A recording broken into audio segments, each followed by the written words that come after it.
Our city council is now in session pursuant to RCW 42.30.110(1)B and I.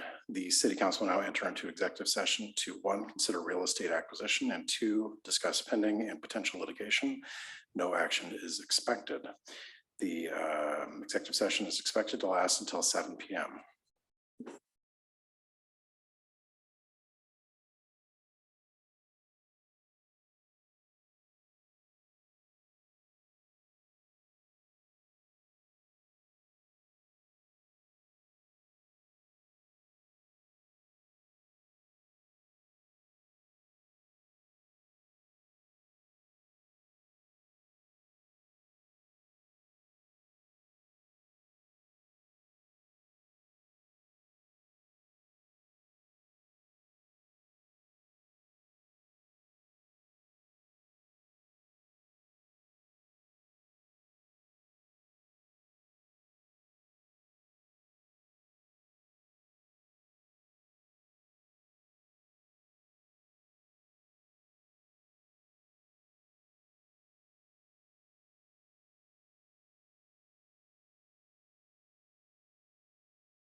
And I do see that we have guests with us this evening. Just know that the council has moved into an executive session.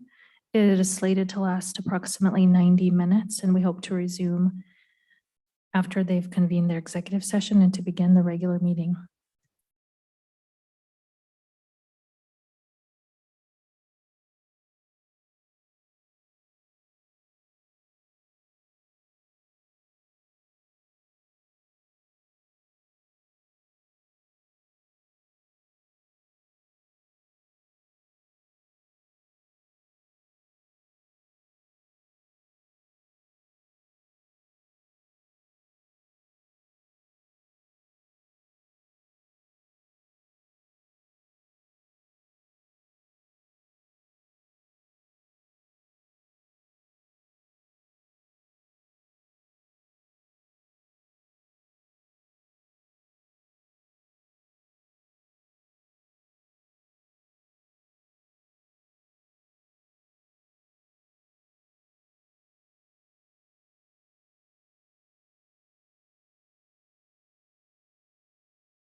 David Baker. Councilmember Baker, I see you're online. Can you confirm that you can hear us?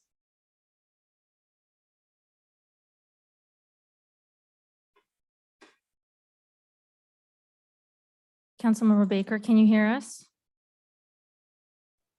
Yes, I hear you. Thank you.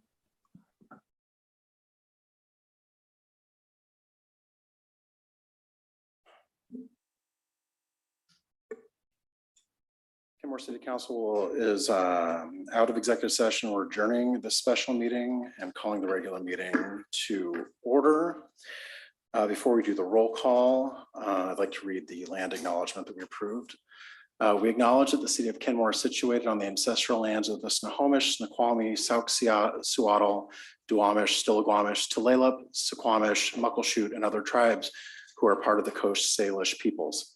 We recognize and express our deepest respect for their enduring stewardship and profound relationship with this land, which they have cherished and protected since time immemorial. We honor the First Peoples, acknowledge their vibrant cultures, and commit ourselves to learning from their wisdom in our journey to promote justice, equity, and mutual understanding. We pledge to stand alongside these communities in acknowledging past injustices and working towards a future that respects and celebrates the diverse heritage of this land. Would the clerk please take the roll? Thank you, Mayor. Councilmember File. Present. Councilmember Shrubnik. Here. Councilmember Kugler. Here. Councilmember Marshall. Present. Councilmember Baker. Here. Deputy Mayor O'Kane.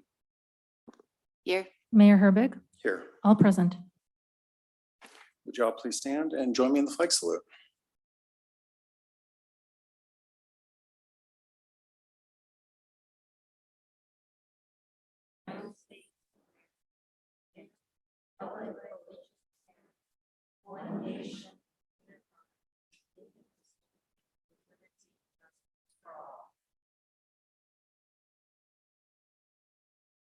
Next on the agenda is approval of the agenda. Unless there's any objections, the agenda will stand approved.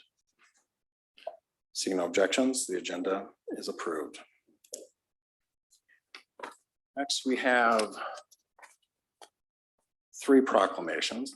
Just make sure I get them in the right order here.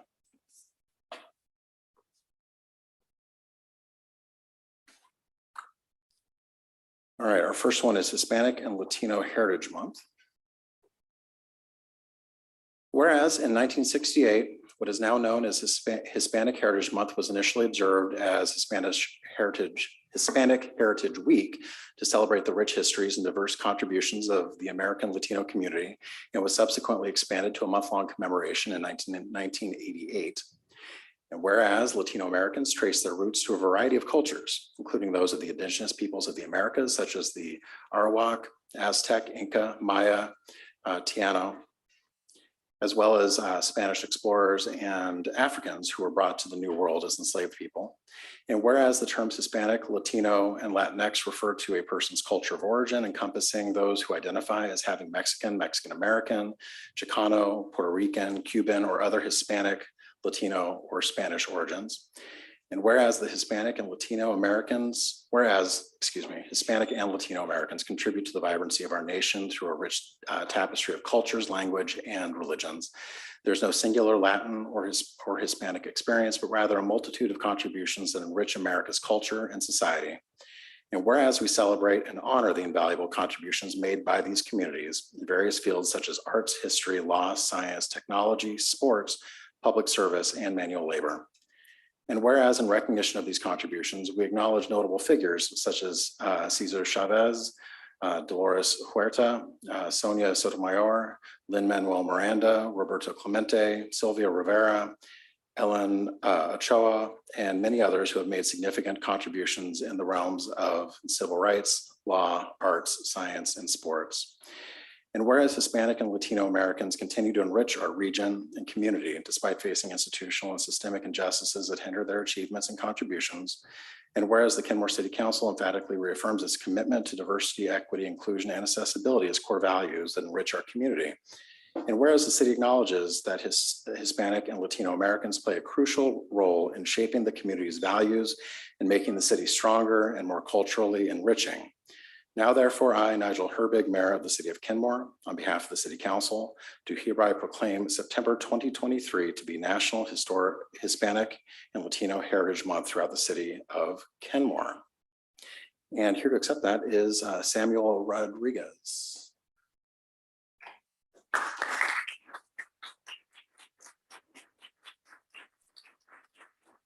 Would you like to say a few words? For sure. Buenas noches. I thank you. As a resident of Kenmore, I've been here for 28 years. I've seen Kenmore to grow into a city it was today. I feel proud, I tell you that, to be here today to receive this honor and the proclamation. In my life as a dream, I've been coming from humble origins, and in that achievement that I see from learning what's now to be an American, I tell you, I've been now more living United States than what I come from. Venezuela have changed in many ways. Have looked up to the United States. It's a different world now. But when I was growing, it was totally a different place. Hopefully that changes in life too. In my life that here in Kenmore, as I see the changes that have taken place, to understand how that inclusive and sense of belonging that have been present, and looking through my life to make the changes to that diverse community and the Hispano, Latino, and immigrants to come to be. I'm not only stand for the Espanol Latino immigrant as well, but I do have for the last 12 years a difference of understanding of how this can be. I live by a way of learning how a diverse community can take place, not just for the Hispanic heritage, okay? I do believe that everybody has something to contribute, whatever they come from and whatever they are. I think that if we practice inclusion and promote diversity in each parts of our lives and find a way to live this world in a better way, a world of greatness, where we can give to our kids. So through my life and my way of work, my company is actually doing that for the last 12 years here. And I do appreciate it, okay? Because after 12 years, what I do here in the city, okay? And also being in other cities as well, like Bethel, which 2 years ago, they also give me this honor as a proclamation on the Bethel city. I do my work, I walk by it. I do believe that if we of the generation that we have can make those changes and make that difference, that everybody can have a chances life, whatever they stand. Thank you very much. Thank you. And would you please join us up front for a quick, present this, we can take a quick photo.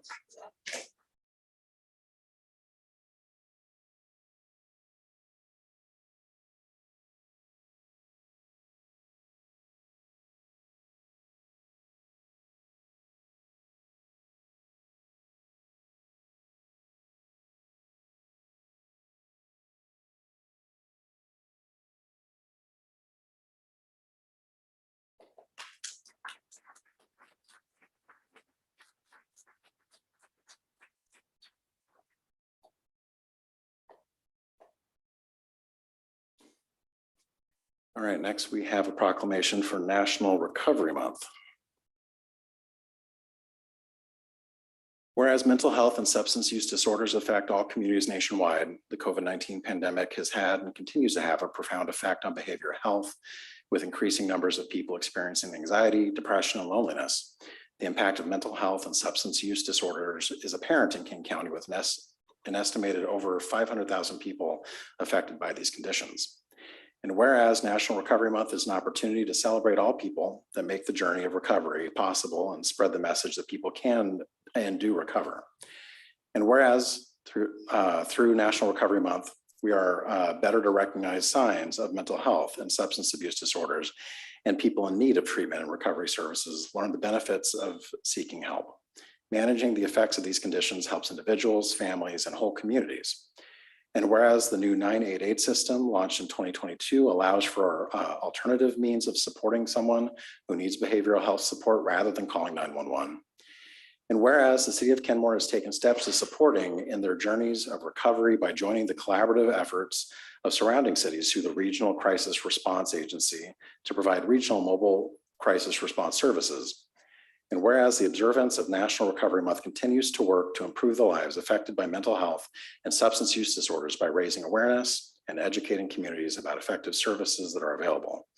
Now therefore, I, Nigel Herbig, Mayor of the City of Kenmore, on behalf of the City Council, do hereby proclaim September 2023 to be National Recovery Month throughout the City of Kenmore. And here to receive that is Barada Golmelian, Center of Human Services Executive Director. I apologize. Not a problem. It's not a name that many people get correct. Good evening, Mayor and council members. I am Beretta Gamillion, Executive Director of Center for Human Services. CHS provides mental health and substance use disorders treatment. Mental illness and addiction both have the power to affect every person, every family, and every community. 3 out of 10 people in the United States have issues with mental health or substance use. Recovery Month is a time to recognize and honor the resilience and strength of those on their journey to better health and wellness. We appreciate the partnership we have with the City of Kenmore to provide our services to your residents. Together, we can offer hope, embrace acceptance, and celebrate the power of recovery. I am pleased to accept this proclamation. Thank you very much. And would you like to join us up front for a photo?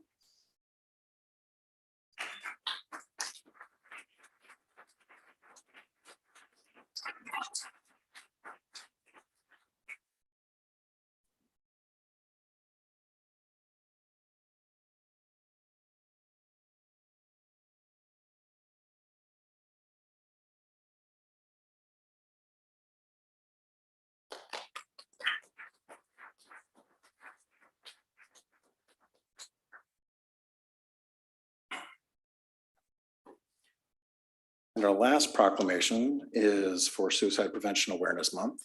Excuse me. Whereas September is recognized as National Suicide Prevention Month and is intended to promote awareness of the prevalence of suicide and prevent suicides. And whereas the City of Kenmore joins mental health advocates, prevention organizations, survivors, allies, and community members to unite to promote suicide prevention awareness. And whereas suicidal thoughts can affect anyone regardless of age, gender, race, orientation, income level, religion, or background.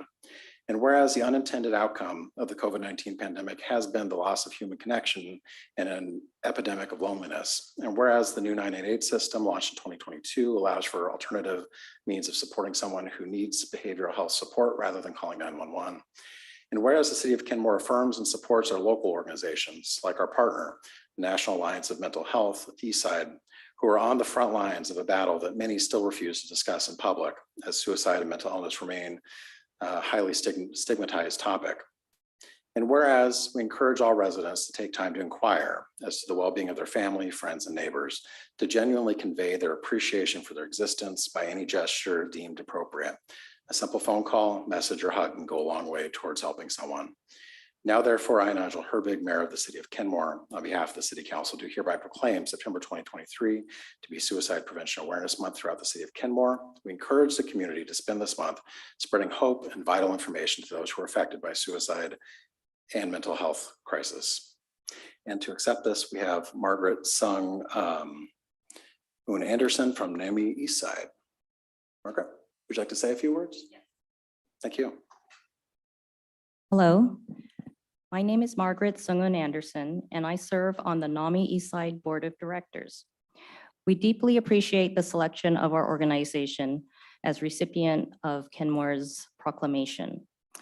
Since 2001, our volunteers and staff have worked hard to provide a safe and welcoming community for individuals and families faced with the challenge of managing mental health conditions.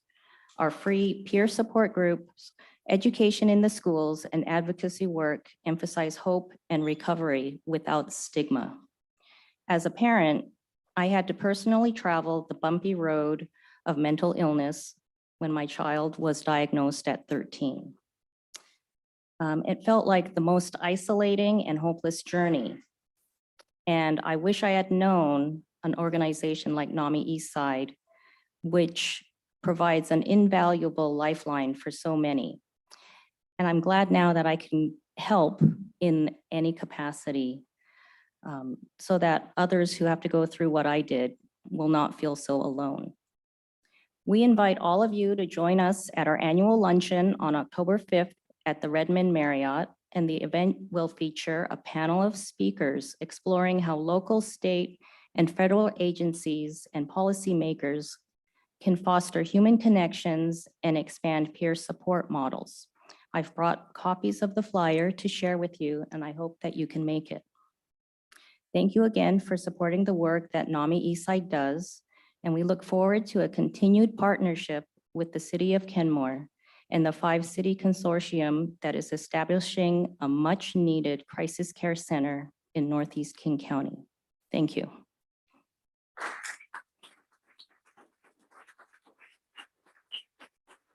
Would you join us for a quick photo?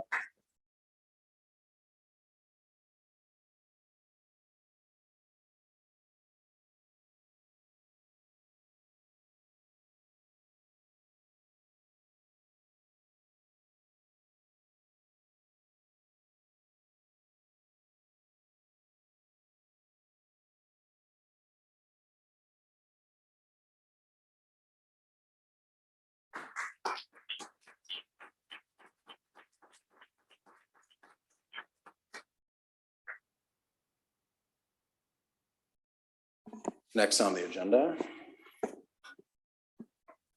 Mr. City Manager, where's the fun? Thank you, Your Honor. A lot of fun was created this summer with the summer events that the city put on. We had the concerts and the movies and the fireworks show and the farmers market. And last but not least, we had our 25th anniversary incorporation celebration. And we're just showing a few pictures of those, especially the events that happened since your last council meeting in July. This is the 25th anniversary celebration. At the 25th anniversary celebration, we had the awakening ceremony of our new story pole by Indigenous artist Ty Juvenile. And Mayor did a great job as the master of ceremonies at the 25th anniversary celebration. And we had some bands and bagpipes, and it was a lot of fun, high turnout, just a beautiful time. And I just want to, oh, and here's farmers market. You know, we had 14 farmers markets over the summer. And I can't understate or overstate, I should say, the value of the sense of community that's created by these types of events. And I also want to mention just the immense amount of work that goes behind the scenes in making them happen. There's all of the labor that's involved, including getting volunteers to come and help, like a small army of volunteers. There's the sponsorships, there's the logistics, there's the budget, there's on and on. And we have two coworkers in particular that had to lead on these events this summer. And that's Nicole Suarez and Marita Colburn. So Nicole, you're right there. And Marita, where are you? Oh, in the very back. Well, we have something, just a small token of appreciation that we'd like to give you. So if you could come up to the front, please.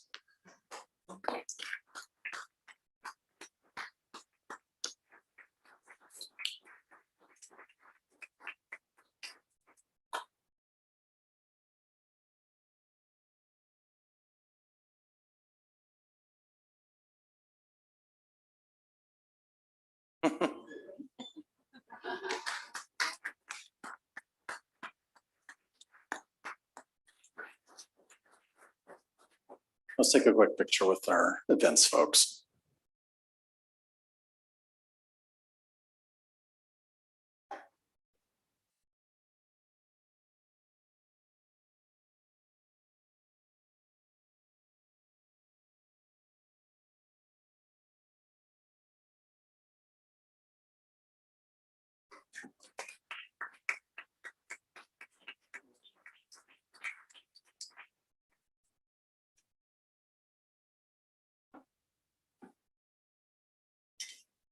Next on the agenda is public comment. We welcome our community members to the council's meeting. In this forum, the council does not engage or dialogue with the public. The primary role of the council is to listen. We'll hear from our on-site guests first, followed by our virtual guests.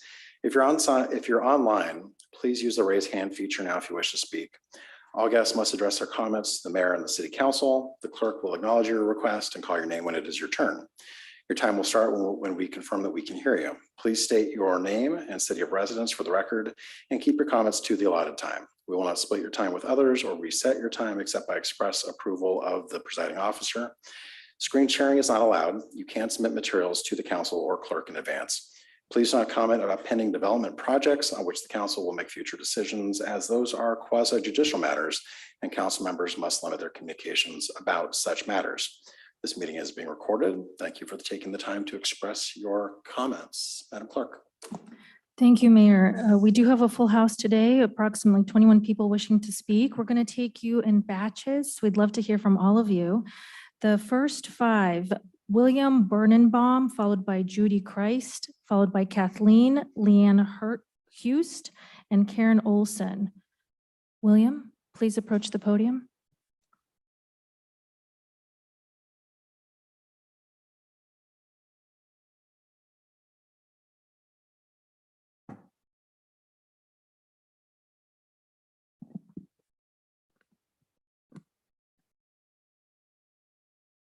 Can you hear me?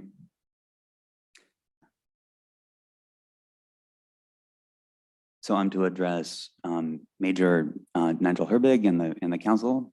My name is William. I'm a resident of Kenmore. I've been a resident for 4 years. Lead is an acute neurotoxin. Exposure to lead causes damage to the brain and nervous system. No amount of lead exposure is safe, and it's particularly harmful to developing children. Most people are aware that at some point in the previous century, lead additives were banned. Lead-based paint in 1978, automotive gasoline initially restricted in 1975, completely phased out by 1996. This is where I thought the story ended. However, it turns out not to be the case. There is a type of aviation fuel known as 100 low lead.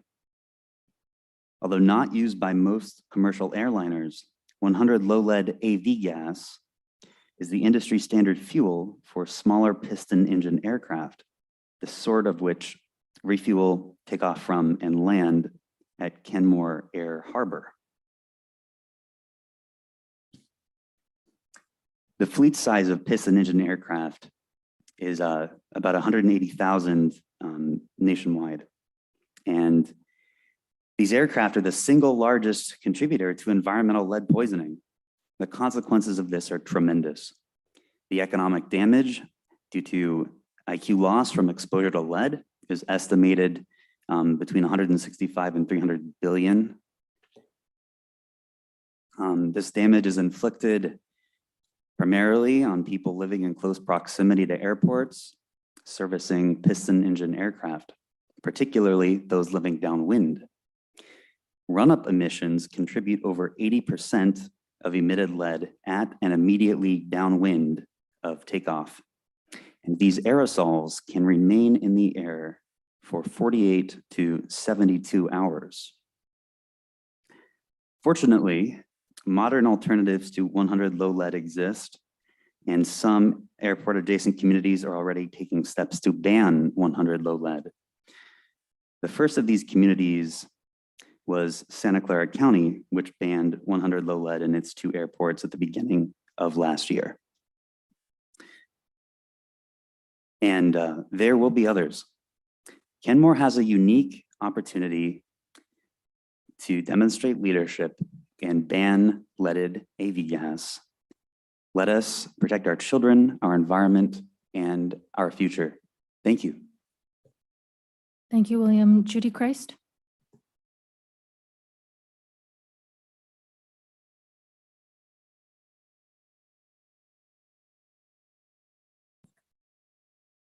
Hi, I'm Judy Christ, and my last name, I pronounce it Christ out of respect for Jesus Christ. And This information I'm about to share with you has been very heavy on my heart. How the rainbow came about. In the book of Genesis 9:13-14, word from God, I have set my rainbow in the clouds, and it will be the sign of the promise between me and the earth.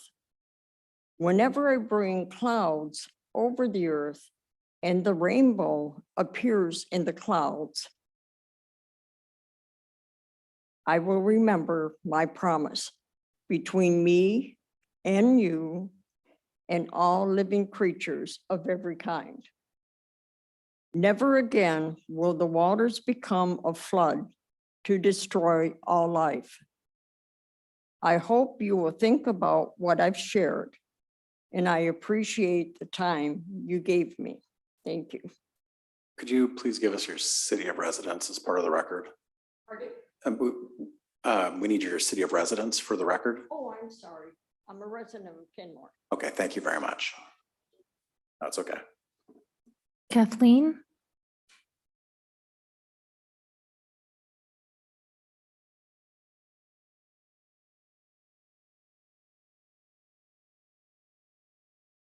And just a reminder, please state your name and city of residence for the record.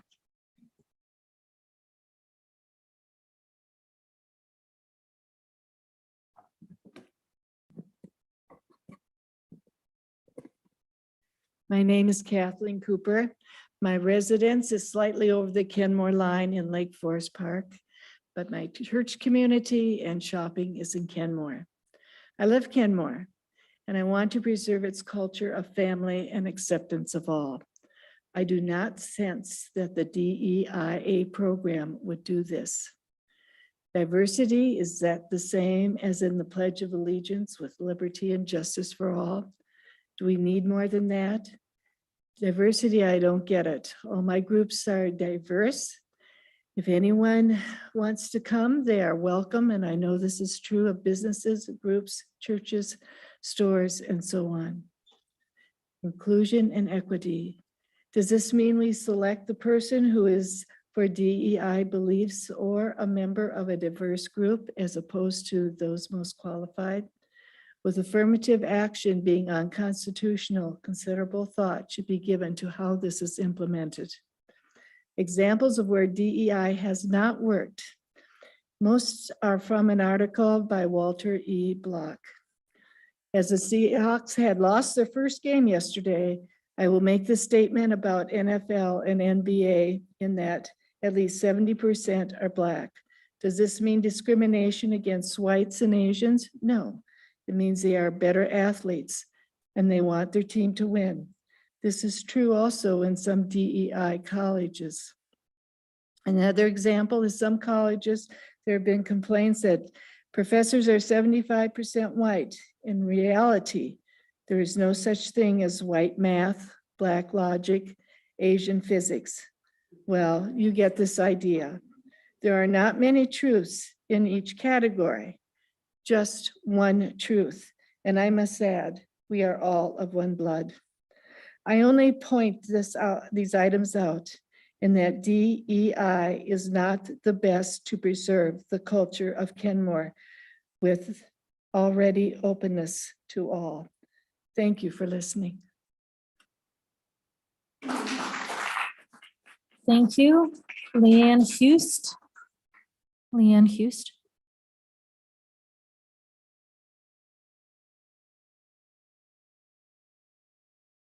Hello, my name is Leanne Hust. I live in Kenmore. Good evening, City Council and community members. I first want to thank Bridget Baker, City of Kenmore's Code Compliance Officer, for her time answering my questions. I appreciated her expertise and prompt responses. I hope that our city manager, Rob Carlinzi, will hire more helpful, caring, and highly skilled people such as Bridget to work on code enforcement. More support is needed for her department to help our citizens understand code violations and enforce them. I understand from watching the retreat that the city will be working on new codes very soon.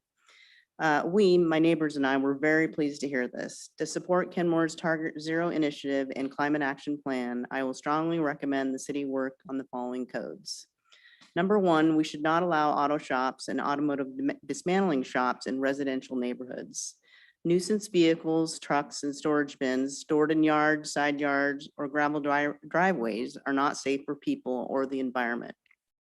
Cars should be rebuilt and dismantled in garages, not in residential neighborhoods like ours. Number two, we should only allow parking on one side of the street and limit parking to 48 hours. When my neighbors park dozens of cars on both sides of the street and the right of way, I am forced to walk in the street. It's me and my dog against the speeding cars. Since my neighborhood doesn't have sidewalks or an HOA to protect me, I am recommending the codes be changed in neighborhoods like mine for protection and safety. Our other neighborhoods with HOAs and sidewalks are protected. They have safe places to walk and rules for parking to protect them. Please help keep all of Kenmore safe, no matter where one lives. Please help all Kenmore streets be safe for walking, especially for those who can't afford to live in neighborhoods with sidewalks or HOAs. 2 auto shops are currently being run on my street, right next to multiple ponds and Blueberry Creek. In conclusion, I would like to point out that allowing parking on one side of the street will create safe pedestrian pathways and directly support Target Zero initiative by providing people a safe place to walk for transit and walk to school and work. Also, the climate action plan will also be directly supported if the city bans auto shops in residential neighborhoods. If we ban auto shops in residential neighborhoods and have parking on one side of the street, my neighbors and I will have a safe place to walk, and Blueberry Creek Reserve, which is 1/4 mile from my house, will thank you as well. Thank you. Thank you. Karen Olson, followed by Van Sperry, Tess Borromeo, James Lemke, Katie Rhodes, and Martha Johnson. Karen Olson. Council members, I, Karen Olson, a 35-year Kenmore resident, stand on God's ancient eternal words of wisdom and truth.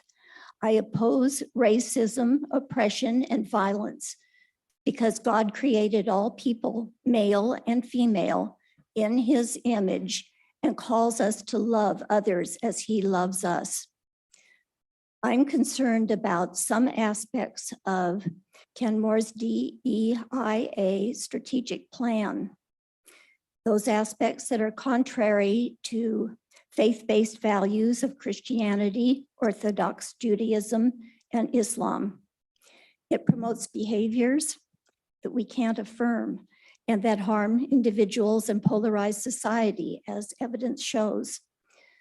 Friends of mine in Seattle who are Black oppose DEI because it's contrary to Martin Luther King's dream, which is their dream for their child and all children, that they would one day live in a nation where they would not be judged by the content of their skin, but the color of their skin, but by the content of their character.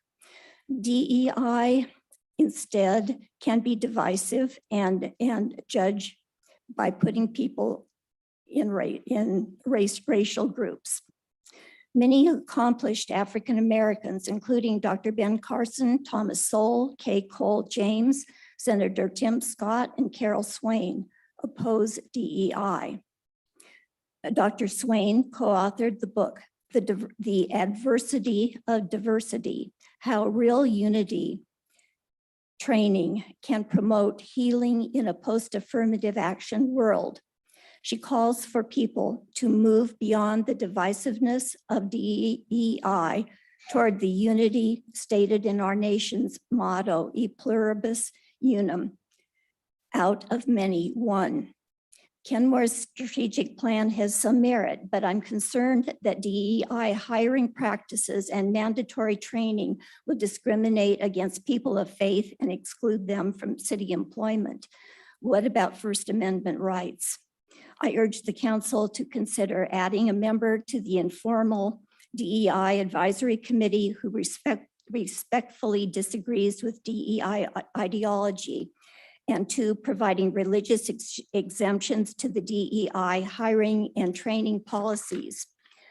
And 3, adopting a policy that only the flags flown on city property be the flags of the United States, State of Washington, and City of Kenmore. Thank you, Ms. Olson.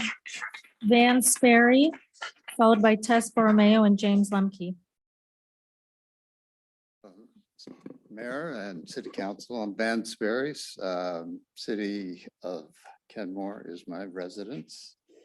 I'm here to talk about DEI. I'm just going to take a few pot shots at it. This should be a little simple here. I want to tell, first of all, a reminder that the DEI as it stands encompasses a wide variety of things.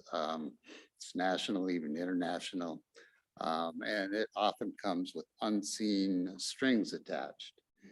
I don't know, perhaps some of you are familiar with the story of the University of Wisconsin and their 42-ton Cambrian era glacial rock, which was the star of the campus for a while, until 3 members of one of the university student unions, one of them came across an article printed on microfiche from 1925. That article used a crude and derogatory name to describe the rock. However, that name also was used to describe all rocks in that area at that time that were round and dark. They registered a complaint. The complaint was that now that this article was brought up, that people seeing this rock would be grievously harmed and reminded of all the racial injustices of the past. I find that a little bit silly. It cost $52,000 for them to remove the rock, but they did concede to the demands of the 3 students. Students also wanted to have a statue of Abraham Lincoln removed, but the wise administrator refused to yield to that demand.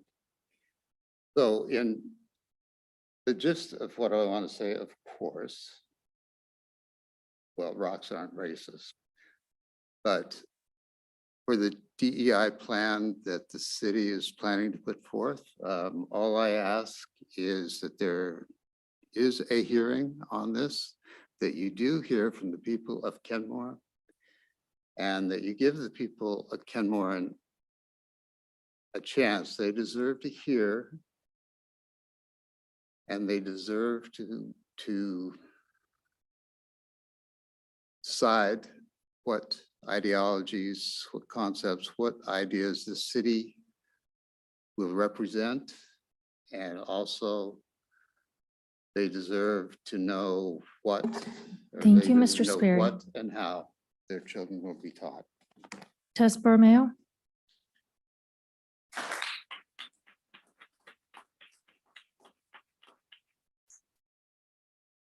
I want to thank the mayor and the council members for allowing me to speak and hear my voice.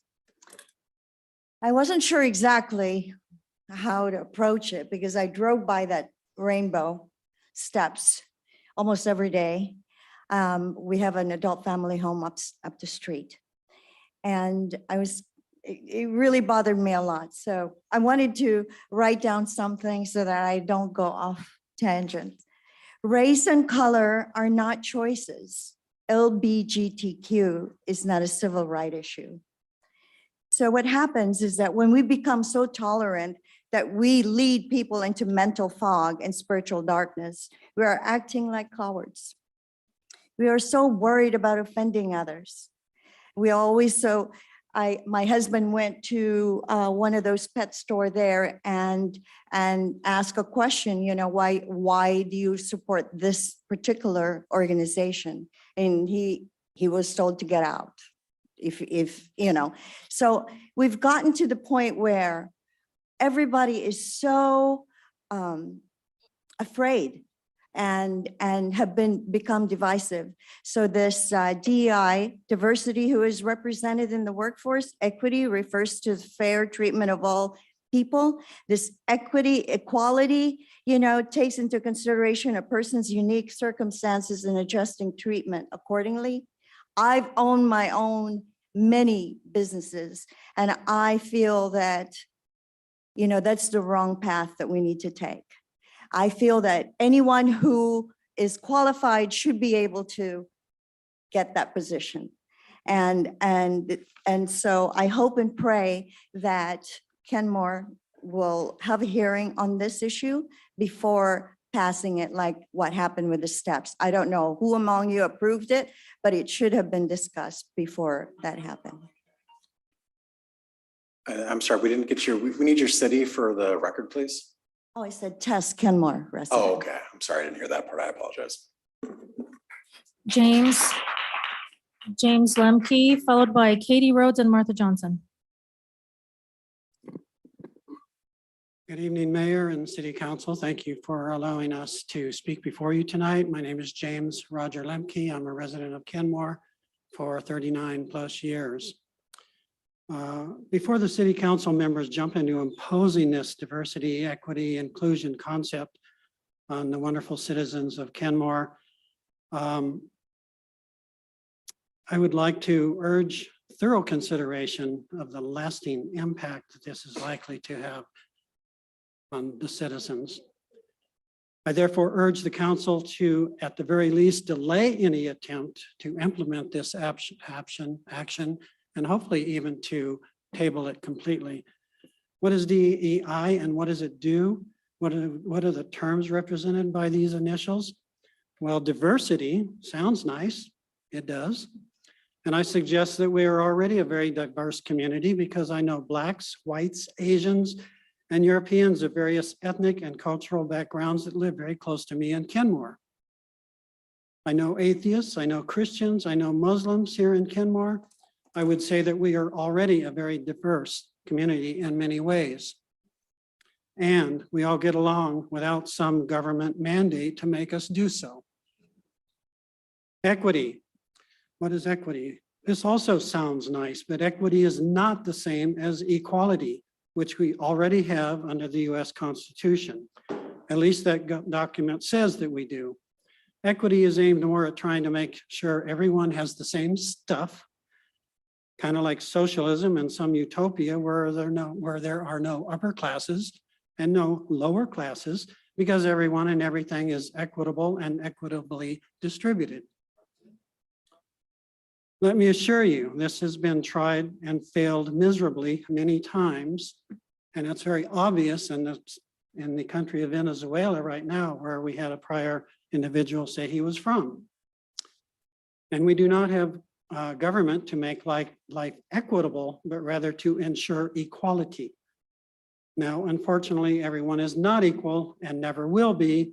Some have more strength, some have more brain capacity, some have more musical ability, some have faith, more height. We cannot legislate that stuff. It is part of being human. But we all have equality since we can participate in life, albeit at different levels and in different ways. Inclusion, what is that? This is a touchy one because once again, those who are in a position to decide inclusion issues by definition also become purveyors of its opposite, which is exclusion. And a perfect example of that is when Kenmore canceled the holiday tree lighting. So that Thank was you, a very Mr. popular Lemke. event. I'm done. I thank you for your time. Thank you for sharing. Katie Rhodes.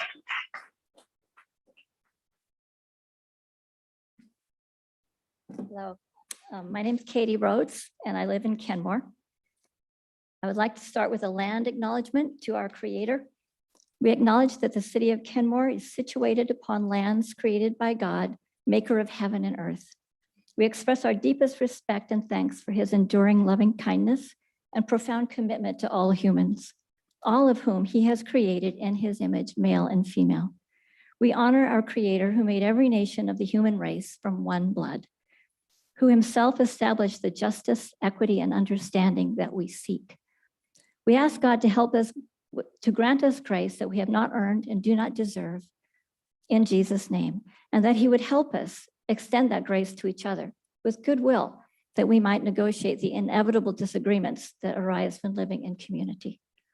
My public comment is that Kenmore does not need a DEIA policy. Having read it, I haven't found anything in it that justifies adding a permanent layer of budget and bureaucracy to deal with issues that our professional city staff is well equipped to handle already.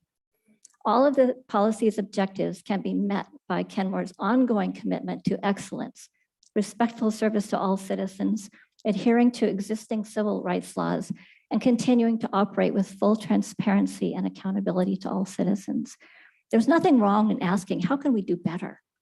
But surely that is standard good management practice with incremental improvement practice that do not need us to pay for an entirely new, perpetual bureaucratic layer woven into everything. Worse, DEI comes from an inflexible ideology that borders on a religion, a replacement worldview rooted in critical theory that grew out of Marxist dogma. The people who make their living by DEI may have the best of intentions, but the critical theory lens sees human interactions as a power struggle between oppressors and oppressed.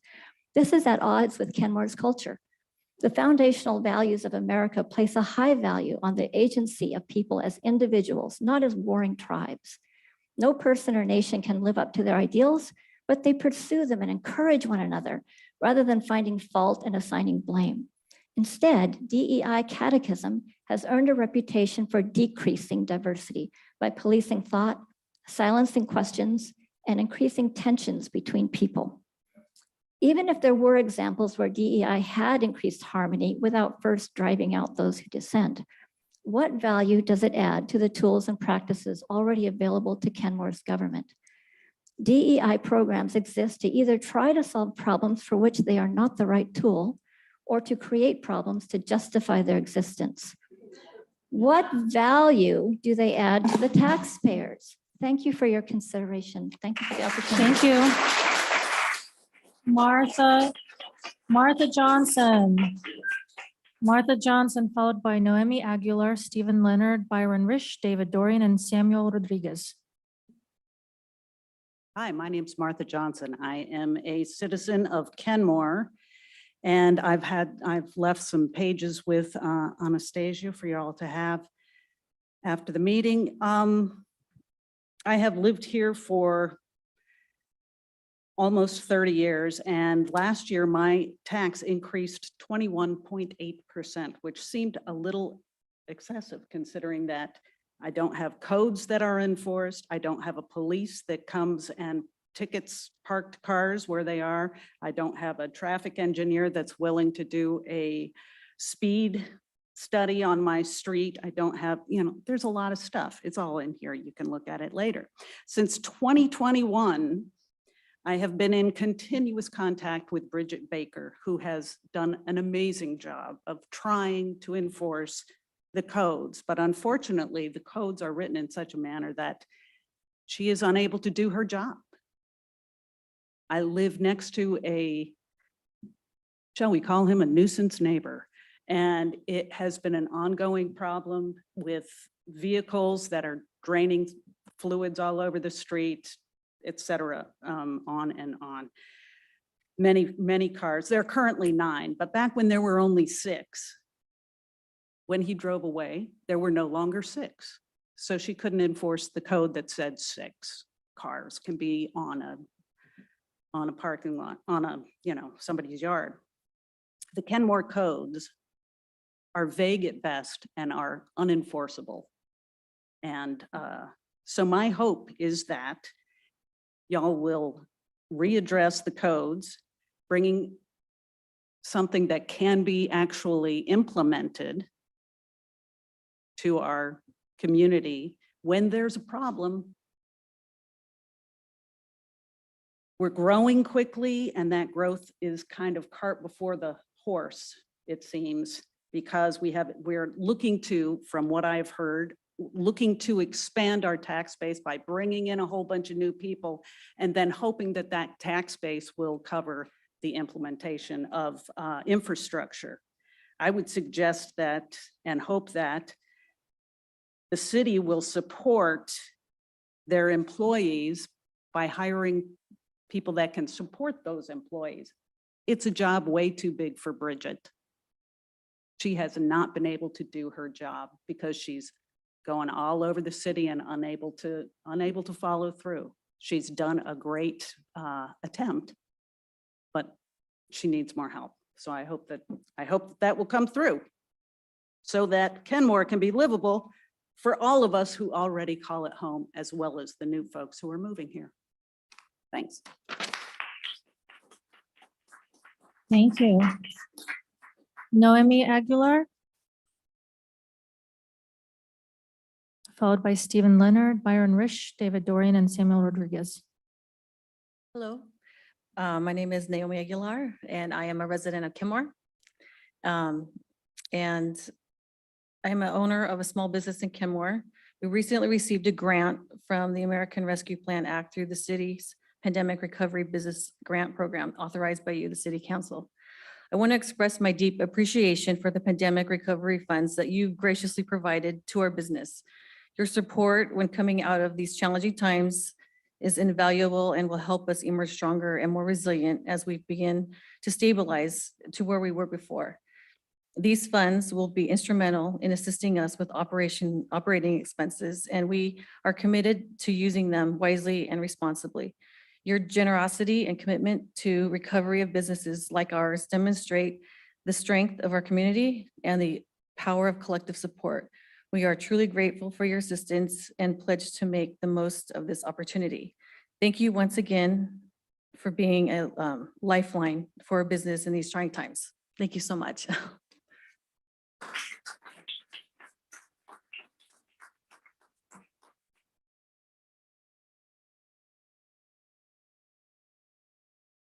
My name is Stephen Leonard. I'm a resident of Kenmore. I understand that DEI is about giving preferential treatment and hiring now to minorities, which is another way of saying we're going to discriminate against white male heterosexuals like myself. I take that personally. I would also note that with the exception of Mrs. Kugler and Shrebnick, it looks like the rest of you, if you actually believe in diversity, equity, inclusion, not just pay lip service to it, unless all of you identify as gay, I'm assuming you're going to have to resign your positions and give them to a minority. If minority status is the basis of merit now, then apparently the work doesn't matter, just the person's skin color when they do it. If that's the case, if the work isn't important, why are we taxpayers paying for it? Why do you have your positions unless you're supposed to be the most qualified for the job? Why are we going to divide everybody by our race, by our gender, by our sexuality? I mean, I can identify as pansexual now. If that'll get me a job with Kenmore City Council, I can identify as anything you want me to, apparently. You just don't want me to identify as who I was born as. That's what this sounds like. This is exclusive. This is racist. This is bigoted. Please don't bring this evil here. Thank you.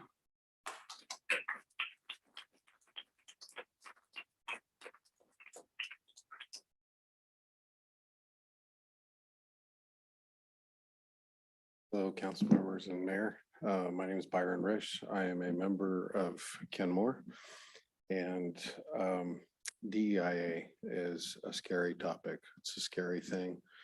I do not believe that we should be going down this path. It's not something that's inclusive. It's exclusive. It excludes a ton of people, a ton of people. Any of you need brain surgery? Do you want someone that's in there that wasn't qualified, or just because of their skin color or gender doing the surgery on your brain? I don't think so. You want the best of the best. the qualified personnel. I mean, I found out from a neighbor that you guys were painting these steps the colors that you did. That's not inclusive.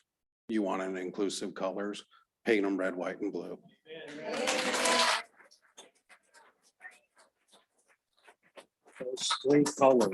Those three colors represent everything that this country stands for and everything that everybody in here is. It doesn't matter your gender, your race, your sex, anything. It doesn't. Those three colors represent everything. Those colors out there represent and are an exclusive group. You exclude me by putting that out there. You exclude the majority of this population in this city by putting those colors on those steps.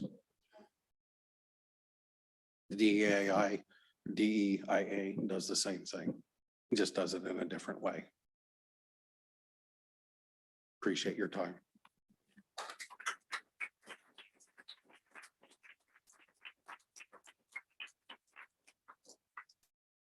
I'm David Dorian. I'm a resident of Kenmore. Mayor and council members, DEIA is an important decision-making lens that I'm glad to see the city adding a formal approach to via the adoption of the strategic plan before you this evening. There are many lenses the city will apply to decision-making: financial, public safety, housing growth, business development, infrastructure maturity, etc.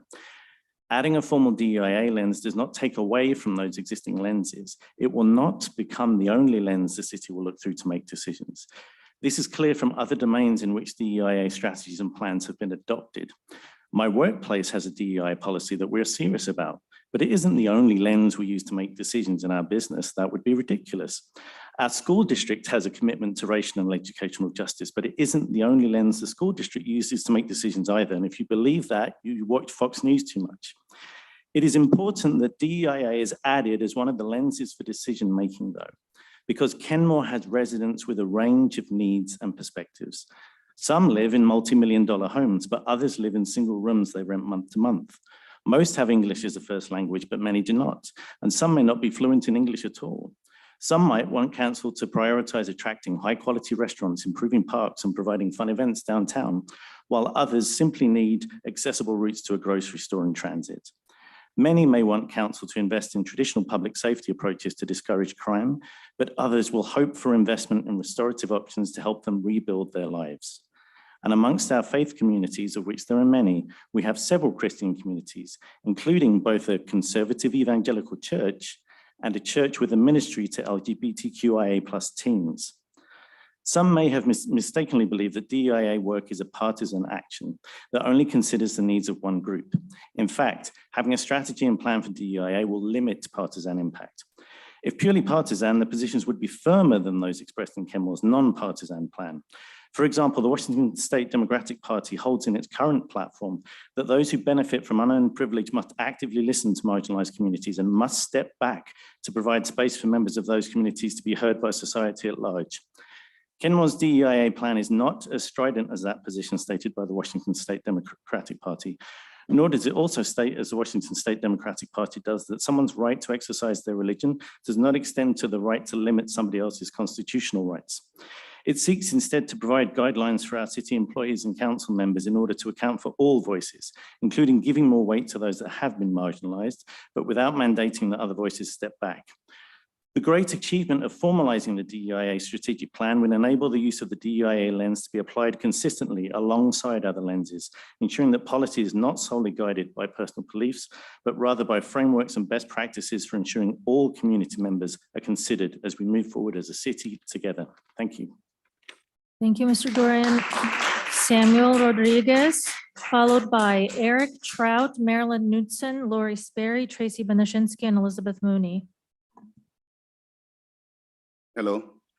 So you may wonder, why do I deserve this?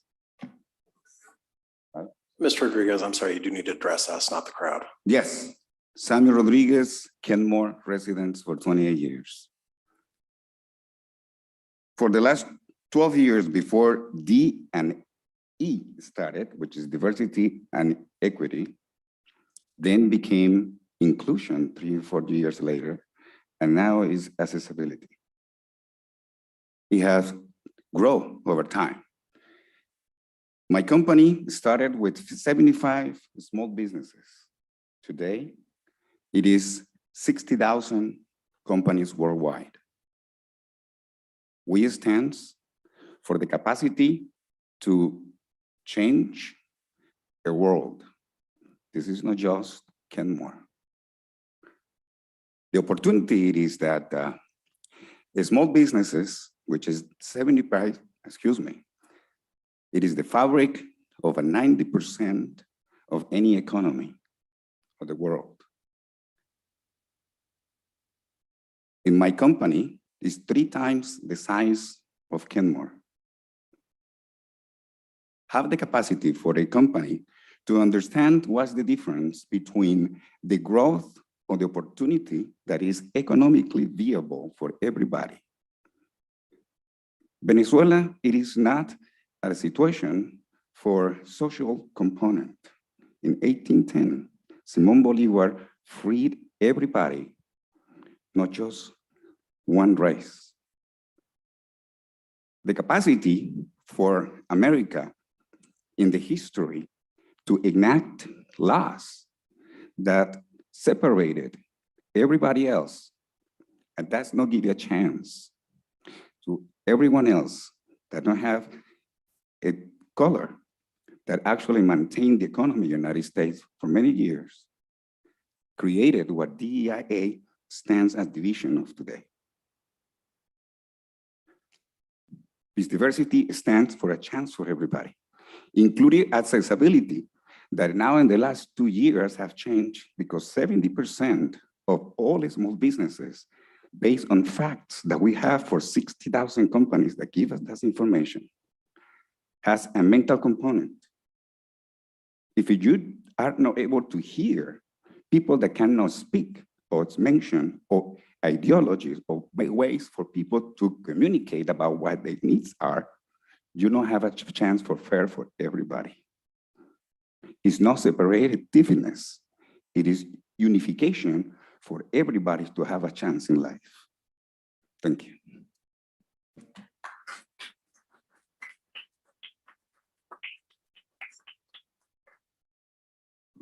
Eric Trout, Kenmore. I just want to say thank you to all our council members for all of your often thankless work on behalf of our city. In a little over a decade, there have been probably documented billions of dollars spent on DEI initiatives by US companies, such as the one considered here today. Proponents say that DEI initiatives are necessary to fight workplace discrimination. But despite how quickly the trend has grown in recent years, it doesn't seem to be achieving the desired results. Locally here, Google Workforce has spent $114 million. That was in 2019 to try and increase the amount of diversity in their company, which only resulted in a 3% increase in African Americans being added to that workforce. The Economist published findings that suggested DEI's programs do more to protect against litigation than to reduce discrimination. Once upon a time, diversity and equality meant that regardless of our ethnicity, we all have the same opportunity. Today, I think it means forced conformity to a certain ideology, preference, or orientation. I'm sure all of us remember being in school, we remember that person that was the teacher's pet. Well, what was perhaps meant to help that person in the end only hurt them. They enjoyed special privileges no one else had. The person got away with things that no one else did. And they got better grades even though they didn't work as hard. The standard was lowered for them to succeed. It was privilege that they didn't earn with demonstration of merit or character. As soon as we elevate the status and privilege of one individual over other groups, we automatically create another oppressed demographic. Then we find ourselves constantly trying to prop up the next victimized or disenfranchised group. This is never ending. The desire to create a society that doesn't discriminate on the basis of ethnicity, gender, or sexual orientation, this is good. But DEI and these current measures, they do not and will not accomplish the intended goals. They will not only make things worse, they make things worse, especially for those they are intended to help. Ultimately, it matters not, as somebody else said, whether my surgeon has a particular orientation or belief or anything like that. I want my pilot to be able to land the plane, regardless of what he happens to believe. In other words, DEI doesn't work in the real world. By elevating the value of one person over another based on a certain preference, it results in harming everyone, especially those it's designed to protect and promote. We solve these problems by appreciating one another's differences, by valuing people for who they are, not by trying to Thank you. legislate these changes. Thank you so much. Marilyn Knudsen, Lori Sperry, Tracy Benishinsky, and Elizabeth Mooney.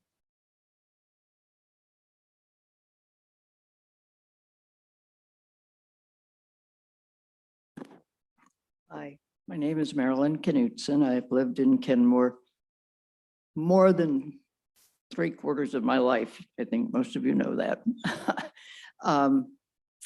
I'm going to change the subject. I'm going to talk about trees. And I thought I was going to speak after hearing about what the tree plan had to say tonight. So, but I'm just going to go ahead and say a few things. Trees add value. As a real estate broker, I have had more people tell me, why aren't there any trees on this street? Why aren't there, this is supposed to be Washington State, the evergreen state. So just as you're looking at the things that are going to be before you, keep in mind how important those trees are. Those trees, excuse me, are integral to oxygen. They're integral to water retention. They're integral to cooling. They are integral to quality of life for a Northwesterner. But one thing I did notice when some brief reading I did, there was a mention of keeping native trees or replanting native trees when anyone was allowed to take down a tree. I think we need to keep in mind we have climate change. Our cedars are dying because of climate change.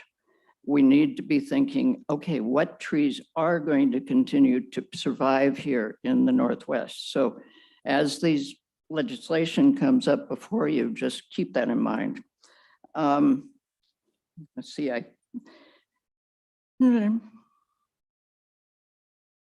and think about the equity between homeowners and developers and builders. I see more instances of developers and builders getting allowances to cut trees than I see of homeowners being allowed to cut trees. Looking at exactly the same information, a homeowner, I just talked to a homeowner in Shoreline, actually. She said to take down 3 non-native trees would cost her something in the order of $27,000 because of the trees she would be required to replace them with. This is unrealistic for most homeowners. I don't agree with taking down trees, but she has a view and they've grown to a state where they're blocking her view. She'd like to either thin them or remove them. So, but I see developer and builder after one another getting exceptions and being allowed to cut. And I think there's something wrong with that picture. Thank you very much. Appreciate your time.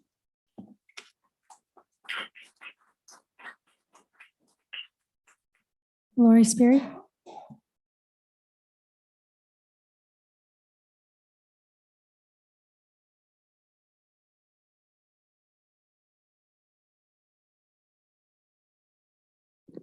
Long night, huh? Been there, done that. Sorry.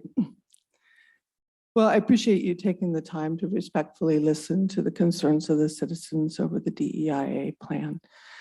I obviously, as I sent you an email, that I've spent a long time looking at it, and it took me a while to really get into it and understand what was happening. But I want to start with an illustration and then some of the details that I found in the plan that are concerning. So shortly after I started as a council member, I got an email, which of course is not unusual. And the email started with, "I know you are a politician and you lie." And I thought, well, I didn't make a practice of lying last week. I wonder what happened. And I thought about it and I thought, this person doesn't know me as an individual. And they put me in this group and their belief is that group lies. Now, I'm not accusing you of anything, okay? But it really, the reason I'm bringing that up is because once you stop treating people as individuals based on their basically human, as a human to human connection, you put people into groups and you start making assumptions about them. When you put people into groups, especially by race, and you think, well, this one's this way, that one's that way, superior, inferior, that is the very definition of racism.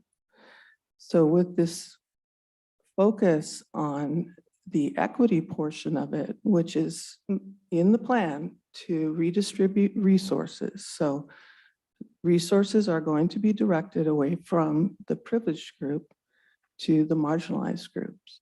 And in the email I sent, I said, in the interest of transparency, I think that we need to know who's on the marginalized list and who's on the privileged list. Also, this plan goes a lot further than a policy. So if you look at diversity, equity, inclusion, if I hadn't looked into it, I would have thought, well, that sounds fine. The words sound fine. And you've heard tonight that they're not quite the same in this plan. But when I look at the 5-year strategic plan, that is actually where you really see how this works. And first of all, one of the questions that you did answer, and I do appreciate that, was, is it funded? There are 59 items on that list that are not funded. So we're talking a massive new bureaucracy. All of the policies are going to be rewritten towards this equity framework. So I really believe that the questions need to be answered and that this needs to be put on hold until the citizens have a time, like after the town hall, to ask questions directly of the council. Thank you. Miss Sperry, would you state your name and residence for the record? I forgot that, I'm sorry. I'm still Lori Sperry and I've lived here for 32 years. Thank you. Thank you. In Kenmore. I'm sorry. It's so ingrained in me, I forget to say it. Forgive me.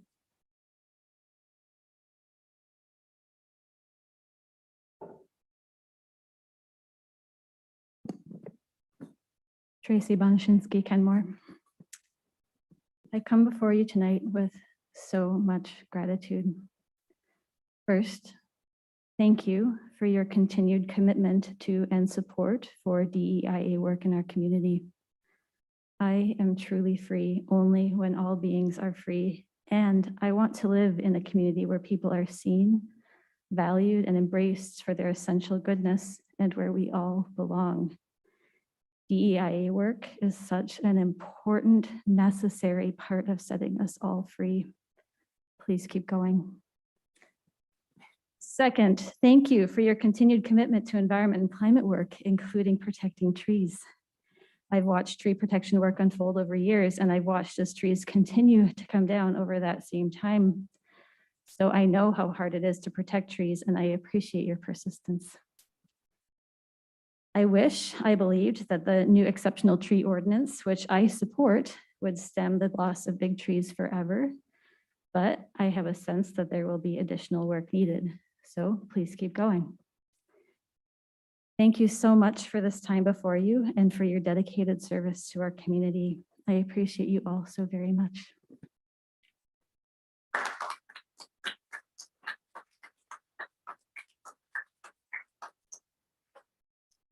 Hi, Elizabeth Mooney, Kenmore.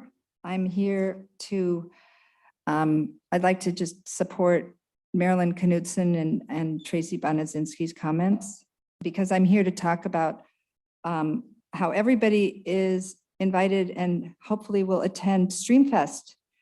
And thank you for having it. Streamfest is out there on the city counter, and it's free. It's September 16th from 1 to 4 p.m.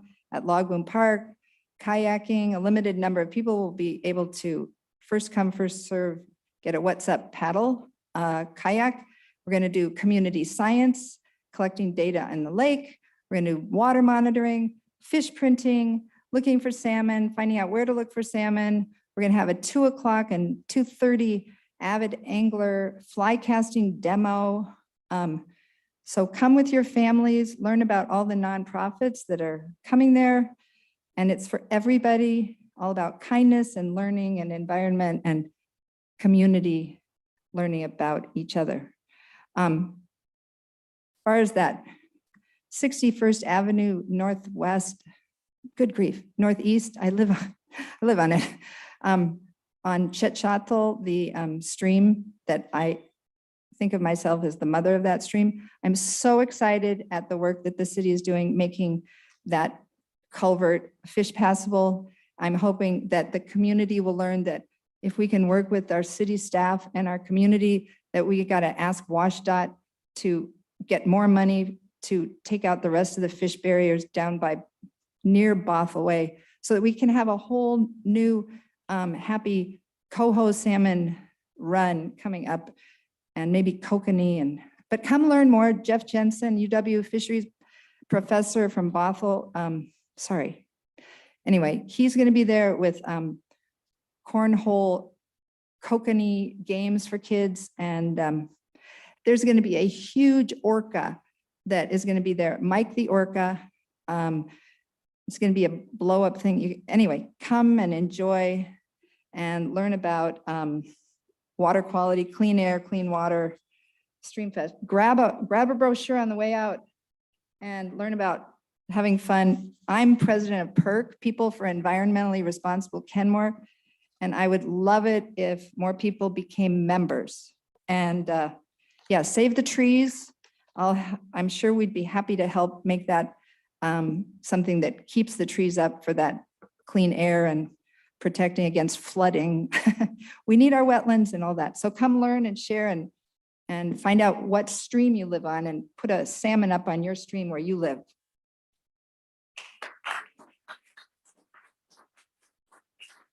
Thank you. Mayor Herbig, at this point, I have no additional guests on site wishing to speak. If it's okay with you, we'd like to move on to online public comment. Yes. If you wish to speak and you are virtual today, please raise your hand now. At this moment, we'll hear from Stacy Valenzuela, followed by Carlos Gill. Stacy, can you hear us? Yes, good evening, Stacy Valenzuela. I live in Kenmore. I appreciate the new land acknowledgement, and thanks to our residents, David Morton, PFCAA, and Kenmore Steps to intervene after the failed asphalt emissions testing. Our residents in Kenmore are enjoying a cleaner air for the first summer in years. The council keeps stating that their priorities are climate and affordable housing, yet the proposed budget from staff does not support this. There is little money for the CAP plan. And so far, there is only about 6 million for the 2 affordable housing projects. Yet there was 16 million plus for 3 parks, 6 million for the boathouse, 30 million for public works, 10 or more millions on consultants, 20 millions on purchasing property after property. King County shows Kenmore needs 500 plus extremely low affordable housing units in the next 5 years, 300 plus 50% or workforce housing. This is a crisis. We have over that amount of surplus and bonus rate, 100 to 125% housing. My neighbors share with me the concerns because an out-of-state corporate investor bought our property without notice at our mobile home community, raised our homeowner rents on the lot 17 to 39%. Rents on apartments locally have gone up 25 to 100%. These tactics are pricing out Kenmore most vulnerable locals out to homelessness, causing stress, which causes illness or death, and people are contemplating harming themselves. Are there any ARPA or other funds for tenant help? My neighbors reached out to the city and were told no help. Funding given to human services boards goes to mostly families, does not often reach those hands that need it most, or seniors, those with disabilities. We need to show keeping people housed and healthy is a priority. Please show with actions and results your priorities. How many have come forward to state that they feel the DEI and the steps allow for exclusion? I would also like that we could take a moment tonight to remember the lives lost on 9/11/2001. We will never forget. Thank you.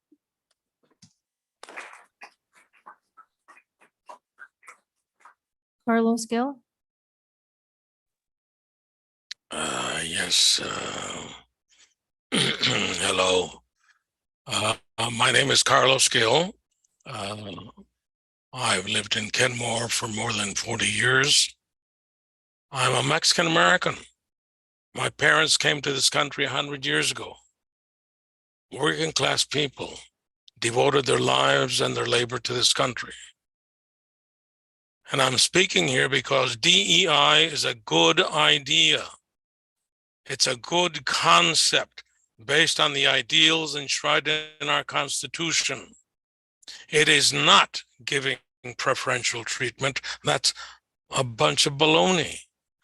Minority status as a leading requirement is totally misinformed.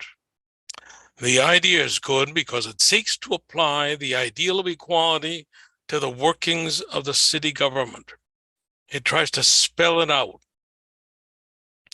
And these ideals, as you know, have been under attack in these last few years, and none of us can deny that. We have to accept that not all of us in Kenmore are white middle class. I suspect that most of us who have spoken against DEI fit into this category. Some of us live in trailers on Bothell Way or behind Safeway. And those are the people who are being considered under these other discussions that have been presented here. Just don't do that. DEI seeks to serve those who are not in an intelligent, DEI seeks to serve those who are not in a position to express their views and their interests. DEI is an intelligent and generous concept. If you want to dispute the differences between equality and equity, go ahead, but don't attack the general concept behind DEI. It is very important. Thank you. Mayor Herbig, I see no additional hands. Oh, it looks like we have one person that just raised their hand. Jane Lewis, can you hear us?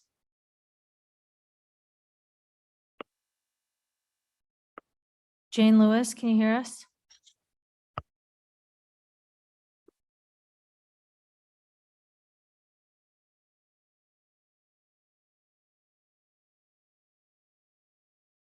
One more time, Jane Lewis, can you hear us?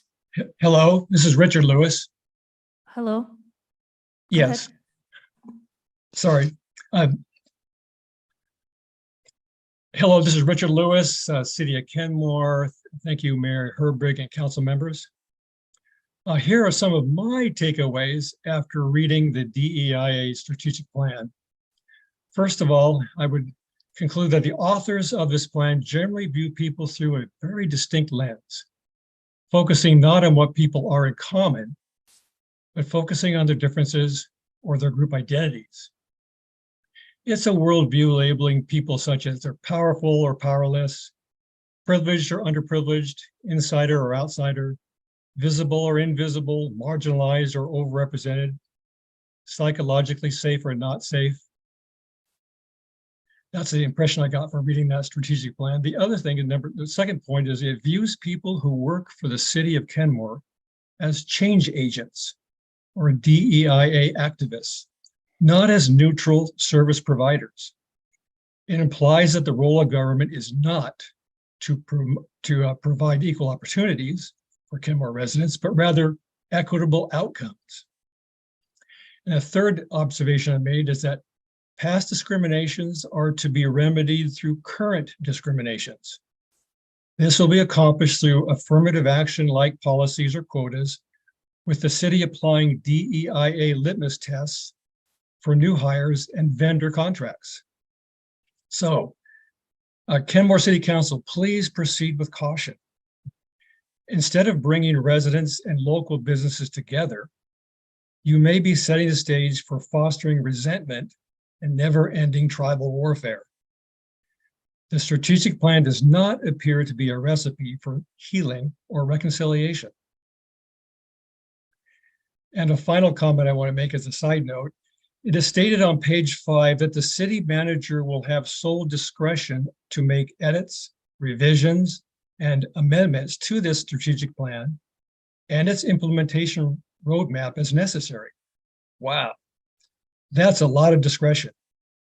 I would expect such changes to be subject to public scrutiny. Thank you. Thank you, Mr. Lewis. One more reminder, if you're online and you wish to speak, please raise your hand now. Wendy?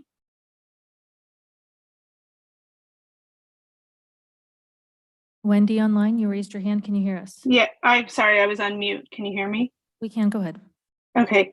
I actually logged in tonight because I was concerned about some traffic situations in Kenmore. But after listening to the public comments, I've become aware that we have some much bigger problems. I've been really hurt by a lot of the comments I've heard tonight. I think a lot of people in our city are very privileged and need to try to have some empathy for our most vulnerable citizens. So I wanted to thank the council for all the work they're doing. I came down and participated painting the city council steps, and don't identify as LGBTQ, but I'm a strong ally, and the American flag does not represent everybody. I'm just going to flat out say that because it does not. Anyway, I'm completely unprepared. I wasn't going to say anything about this. I was going to talk about traffic, but I'm just really sad tonight, and I don't do well speaking on the fly, but I just felt like I had to say something, and I would like the council to continue supporting our most vulnerable citizens. And I myself am a cisgender white woman, and I recognize that I have privilege, and I want to spend my time and effort helping those that don't. And I appreciate the council. Thank you. Wendy, could we get your full name and city of residence for the sorry. record? Sorry, Wendy Reynolds, Kenmore. I think I've lived here 20 years now. 2002, 21 years. Thank you, Wendy. Thanks.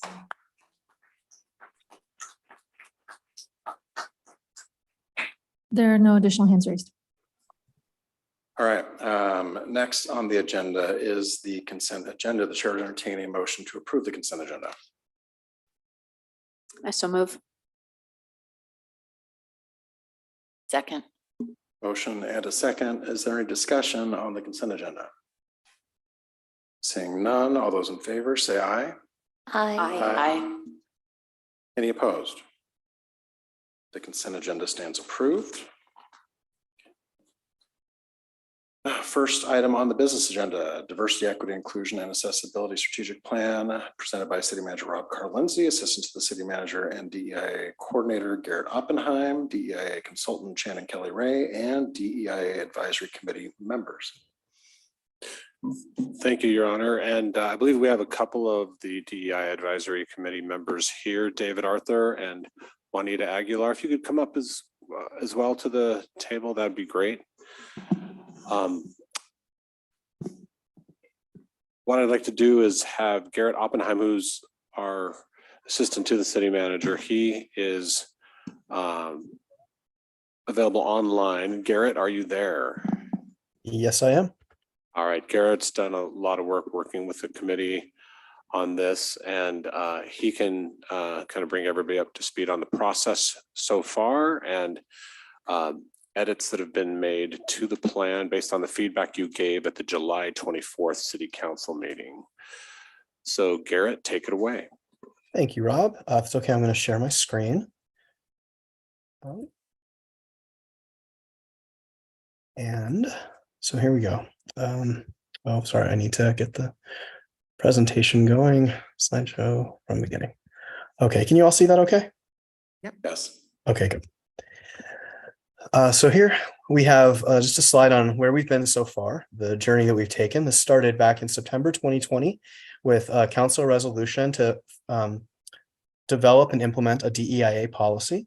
In January of last year, the DEI task force was selected. It was 14 members, and they have been instrumental in helping us guide this and improve things along the way. When we've had drafts, we've taken it to them and they've given us input and helped us to make this a better document, both the policy and the plan as we've gone along. In November of last year, the policy was adopted by City Council, and we got to work on the plan, which in spring this year, we held listening sessions on it with city staff. This summer, we presented the strategic plan to the DEIA committee and incorporated their input. And then 2 months ago in July, we showed that to you, the council members and the public, along with the 5-year roadmap. We got your feedback and we have incorporated that into the final draft, which we're going to present tonight. And actually let me take one more slide here. With the roadmap, our consultant, Shannon Kelly Ray, provided the outline for the strategic plan. She and the staff provided content. We drafted a 5-year roadmap spreadsheet, which has all of the objectives that are incorporated in the plan. And it shows who the lead department's going to be that's in charge of that, what the timetables are for when we hope to be bringing that particular objective to life, and whether additional resources are required. And for those, we're going to come back in the future at the next biennium, I believe. We've gotten input from the public, the staff, the DEIA Advisory Committee, and City Council. We've done a lot of public outreach and notification on this. It's been in the Kenmore Top 4 at least 4 times. It's been in the e-news many times. It's been in the Kenmore Quarterly. This is the 7th time we've come before council with both the policy and the plan. So this has been out there for a long time. We have each of the goals outlined here. I'm not going to read through them again because we've gone through them multiple times, but I'll just give a second here for people to read through. Goal 1 deals with leadership and operations. Goal 2 is plans, policies, and budgets. Goal 3 deals with the workplace and hiring and things like that. Goal 4 is communication and education. Goal 5 is facility plans and improvements. 6 is about public safety and justice services. And 7 is housing and human services. And actually, I want to take a step back and I want to look at the plan since the last time you guys saw it.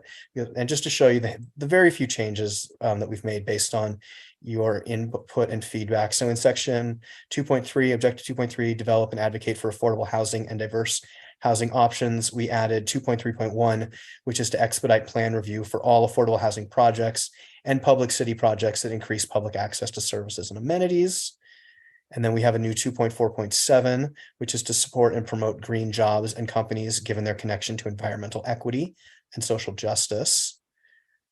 Like I said, there aren't very many, so it takes a while to find them. In 4.1, which is improve accessibility and inclusivity of communications across all channels. In 0.7, we just added that in addition to subtitles for online permit applications, we're also going to have closed captioning. And we added a new 4.1.11, which is make efforts to ensure accessibility for hearing impaired individuals at city-sponsored and supported events. Under facility plans and improvements, objective 5, we added a new 5.1.3 to change city restroom signage to be more inclusive of gender identities.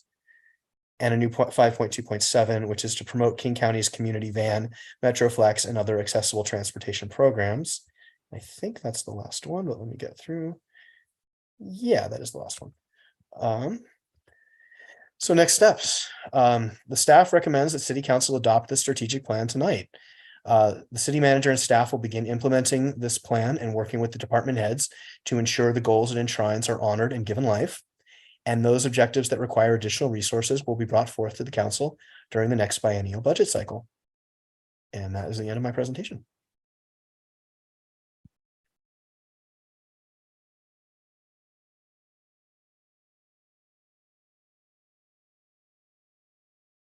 Mr. City Manager, how would you like to Yes, I'd like to turn some time over to Ms. Shannon Kelly Ray, if that's all right. Thank you so much. Distinguished council members, City Manager Kyle Lindsay, staff, and of course, ladies and gentlemen, both online and in council chambers. As we gather today to discuss the adoption of a diversity, equity, inclusion, and accessibility policy for our beloved city of Kenmore, it's important to reflect on the rich tapestry of the American experience. The phrase e pluribus unum, or out of many ones, serves as a cornerstone of our national ethos. This historic ideals calls for unity in diversity, offering us a lens through which to view our contemporary challenges and opportunities in the areas of diversity, equity, inclusion, and accessibility. The phrase, we hold these truths to be self-evident that all men are created equal, that they are endowed by their creator with certain unalienable rights. Among these are life, liberty, and the pursuit of happiness. It's a powerful and evocative statement from the United States Declaration of Independence. However, the historical context and language have raised concerns and criticism since its inception. But what is DEIA? I've heard a lot of people share their interpretations of that. But I like to share that I am someone unique in the room, having had the honor of being considered a global DEI subject matter expert, working with governments, school districts, public and private sector, and I can assure you that I have more corporate clients than I do government clients. And they care very much about DEI. And it is not just about the color of the skin that the people that they hire. Diversity is our difference, which is our strength. Inclusion is when we powerfully come together to improve our individual and collective experiences and outcomes. Equity is to create systems that promise fairness for everyone. And accessibility is our assurance that we can all participate in a world and the communities that we share. The difference between equality and equity, that was a question tonight. So I'll pose this. Imagine two children, 8 years of age, they come to school at, for example, Morelands Elementary School. One child presents as typical with the physical, mental, social, and emotional attributes to learn and thrive without additional supports as a third grader. The second child has pronounced functional differences in critical thinking skills that require special education services. That child functions at a first or even second grade curriculum levels. Who would suggest that those children should be offered the exact same intervention, that they should be taught in the exact same way, that they should have the exact same curriculum at the exact same time? And who would expect the exact same outcome?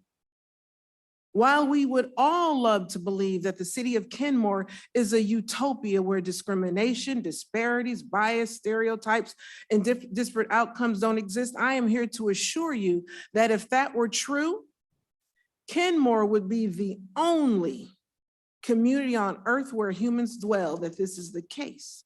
Good intentions have never been enough. America has long grappled with questions around immigration, racial and ethnic diversity, religious freedom, and the rights of historically marginalized groups. Despite the inherent discomfort and polarization these discussions often cause, our nation has repeatedly risen to the challenge, growing and evolving through groundbreaking legislation and social movements. People often ask for proof of successful DEIA programs. I'd like to offer you some examples tonight. The Emancipation Proclamation of 1863 abolished slavery in the United States. The 13th Amendment of 1865 abolished slavery, but then the 19th Amendment of 1920 granted women the right to vote. The Social Security Act of 1935 introduced old age benefits and unemployment insurance. The Civil Rights Act of 1964 outlawed discrimination on the basis of race, color, religion, sex, or national origin. The Voting Rights Act of 1965 removed legal barriers that prevented African American and others from voting. The Immigration and Nationality Act of 1965 abolished national origins quota systems. The Fair Housing Act of 1968 prohibited discrimination in housing. The Civil Rights Act of 1968, or the Indian Civil Rights Act, extended constitutional protections to Native American and First Nations people on reservations. Title IX of the Education Amendment of 1972 banned sex-based discrimination in federally funded education. The Rehabilitation Act, Section 504 of 1973, the first disability civil rights law in the United States. Pregnancy Discrimination Act 1978 prohibited discrimination based on pregnancy. The Americans with Disabilities Act, or ADA, of 1990 protected individuals with disabilities in public life sectors. There's a Family Medical Leave Act, the Matthew Shepard and James Byrd Jr. Hate Crimes Prevention, Lilly Ledbetter Fair Pay, Affordable Care Act, Don't Ask, Don't Tell Act repealed, Oberfeld and Hodges of 2015 that legalized same-sex marriage, and the First Step Act of 2018 aimed to make the US prison system more equitable. Our history is replete. People keep imagining and assuming that at our founding, we were perfect, but our founding fathers created the possibility for us to amend those documents because they know that humans are fluid and our lives changes, and we hope to grow forward to what Dr. King actually said. And that was that we should become the more perfect union, to have the beloved community where everyone can live and exist in peace and thrive, not alone, but together. That we should rise together or die as fools. The United States has been a crucible for social change. These laws have transformed society in profound ways, opening doors for countless Americans who were once marginalized or excluded. They have served as markers in our continuous journey toward a society that fully embodies the principles of freedom, equity, and justice for all people. In recent years, we've continued to make strides from acts that broaden the scope of hate crime legislation to policies ensuring equity. I invite each of you to thoroughly, in the audience, review the proposed policy, keeping in mind that it is not merely a document, but a commitment, a promise to future generations that Kenmore will continue to be a place of opportunity for all. Nowhere in this plan does it say that, and I have to tell you, I find offense that there is a correlation between Black and brown people and lesser intelligence, lesser skill, and lesser qualification.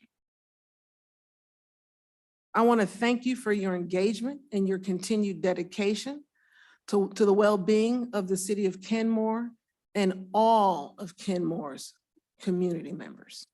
Thank you.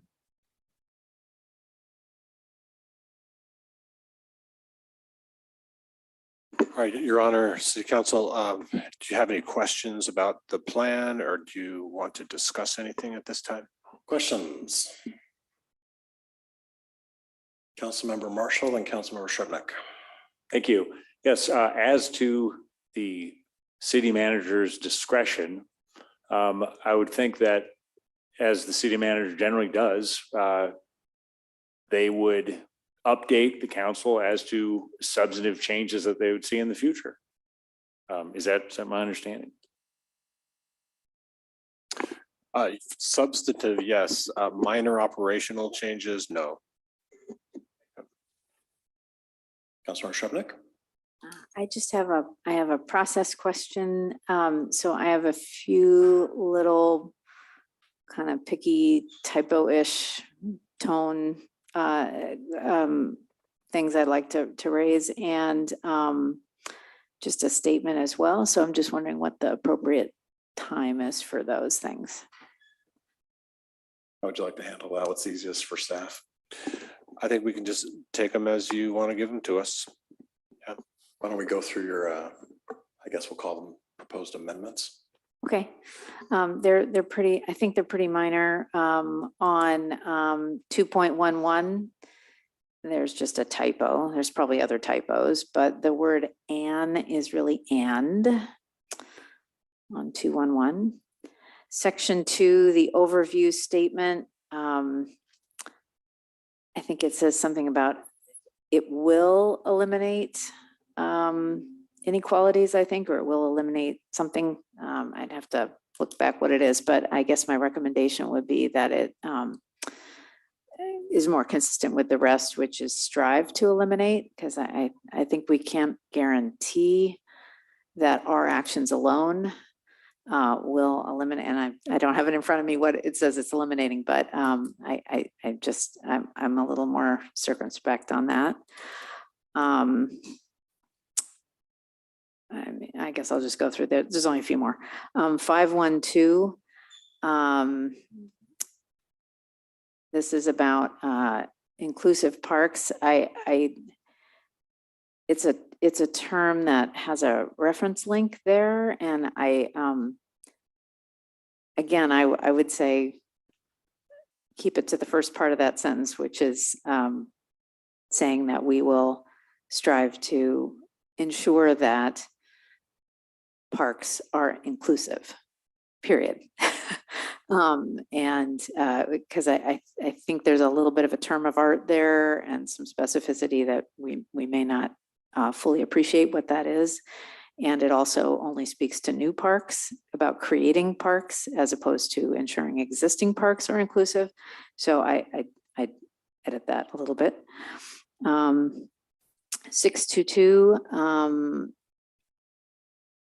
This one was a little odd. I think maybe there's a piece of it maybe missing.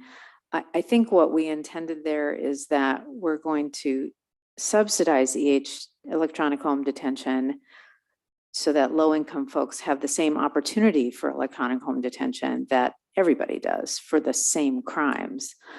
I think that's our intent, and that's not how it reads now. It basically says everybody low income is going to get EHD, and I don't think that's what we mean. 624, similarly, I think something may be missing. I think we're going to look at those specialty courts explore them maybe for possible participation.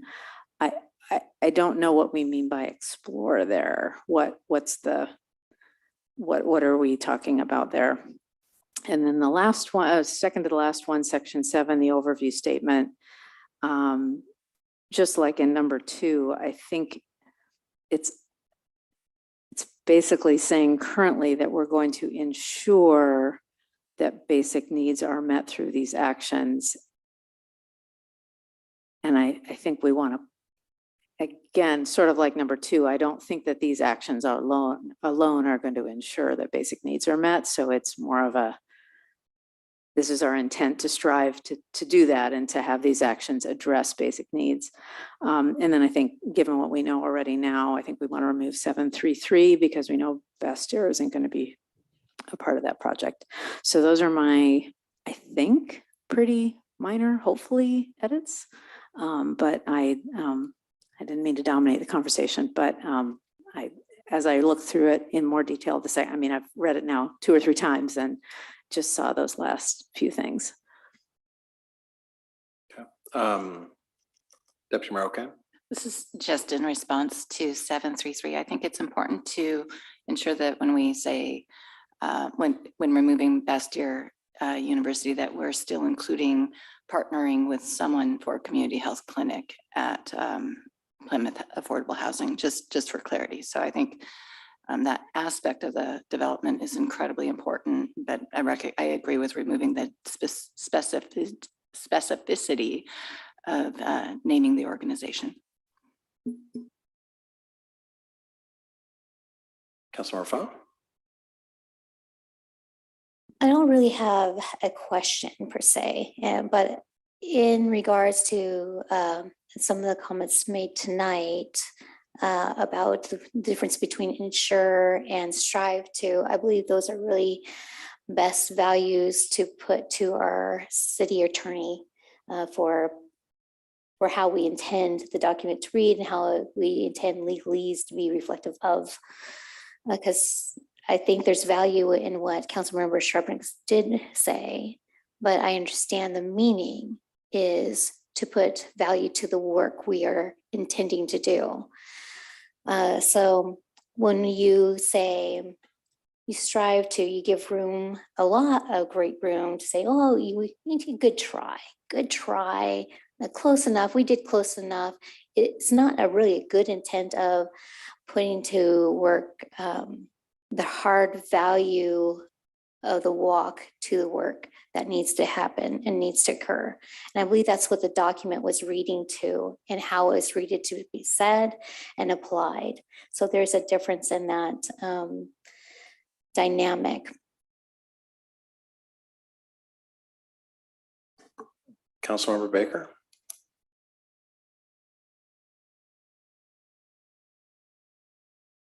You're muted. We can't hear you. You're muted. Councilmember Baker, can you unmute? Sorry about that. We can hear you now. I would like to see more public input and participation in this DEIA process before I can really support this policy. Any other questions, comments? Councilmember Marshall, actually Councilmember Kugler. These are more comments versus questions, but it was, I'll just say, disappointing to hear how much misunderstanding there was about this plan, given that we've been talking about it for 3 years. I feel like it would be sort of a disservice to let some of these statements go by without some sort of clarification, because there was so much assumption that this plan was just based off of race. And even this short scan showed that we were talking about much more than that: access to information, access to our meetings, access to closed captioning, so many different types of intersectionality when it comes to diversity. The other thing that I want to mention is that there was confusion that I received in email and also during our public comments today about racism, like talking about race, that is, or differences in race automatically is racism.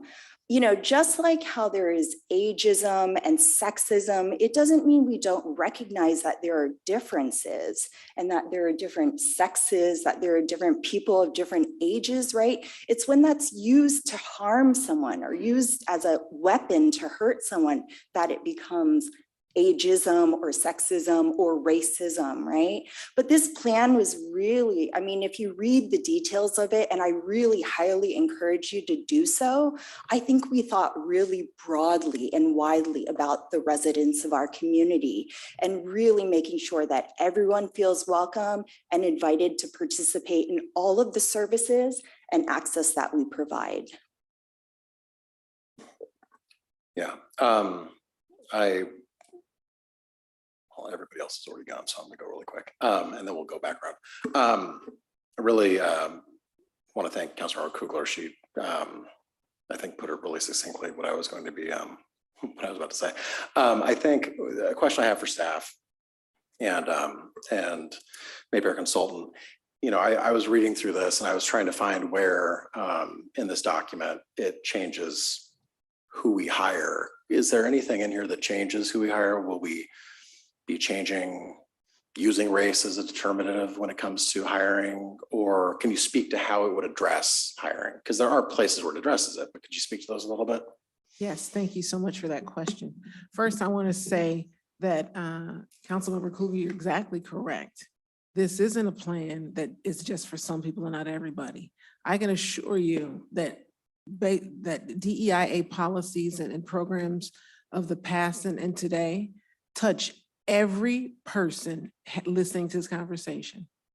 Every person that has made a public comment has benefited directly from at least a half a dozen DEIA policies and programs in the last year of their lives.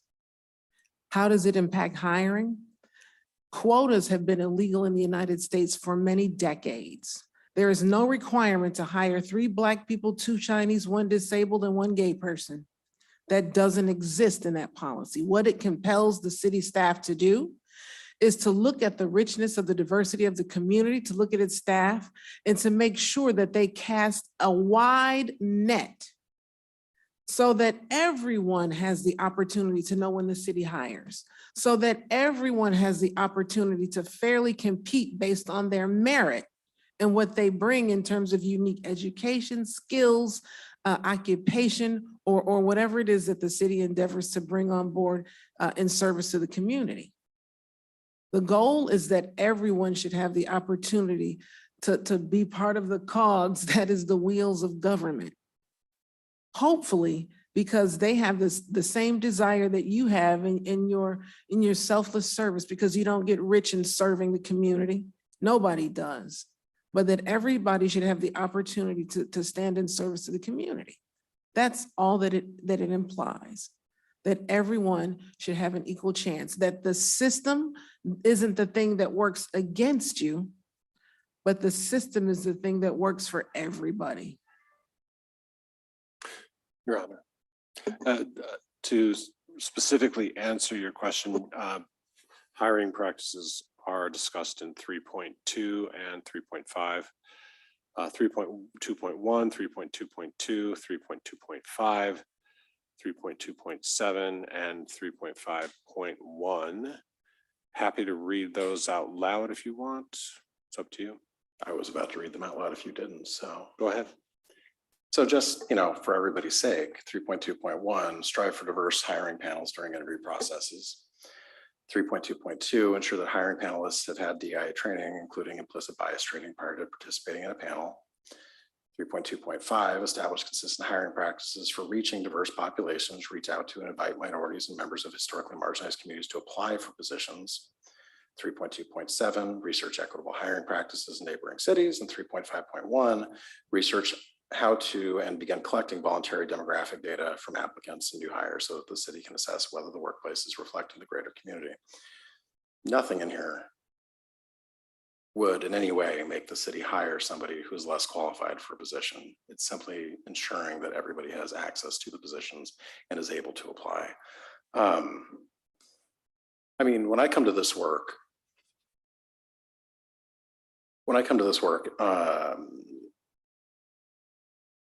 in this area, you know, I have had to recognize that the world was built for me. The world was built for me as a white straight man.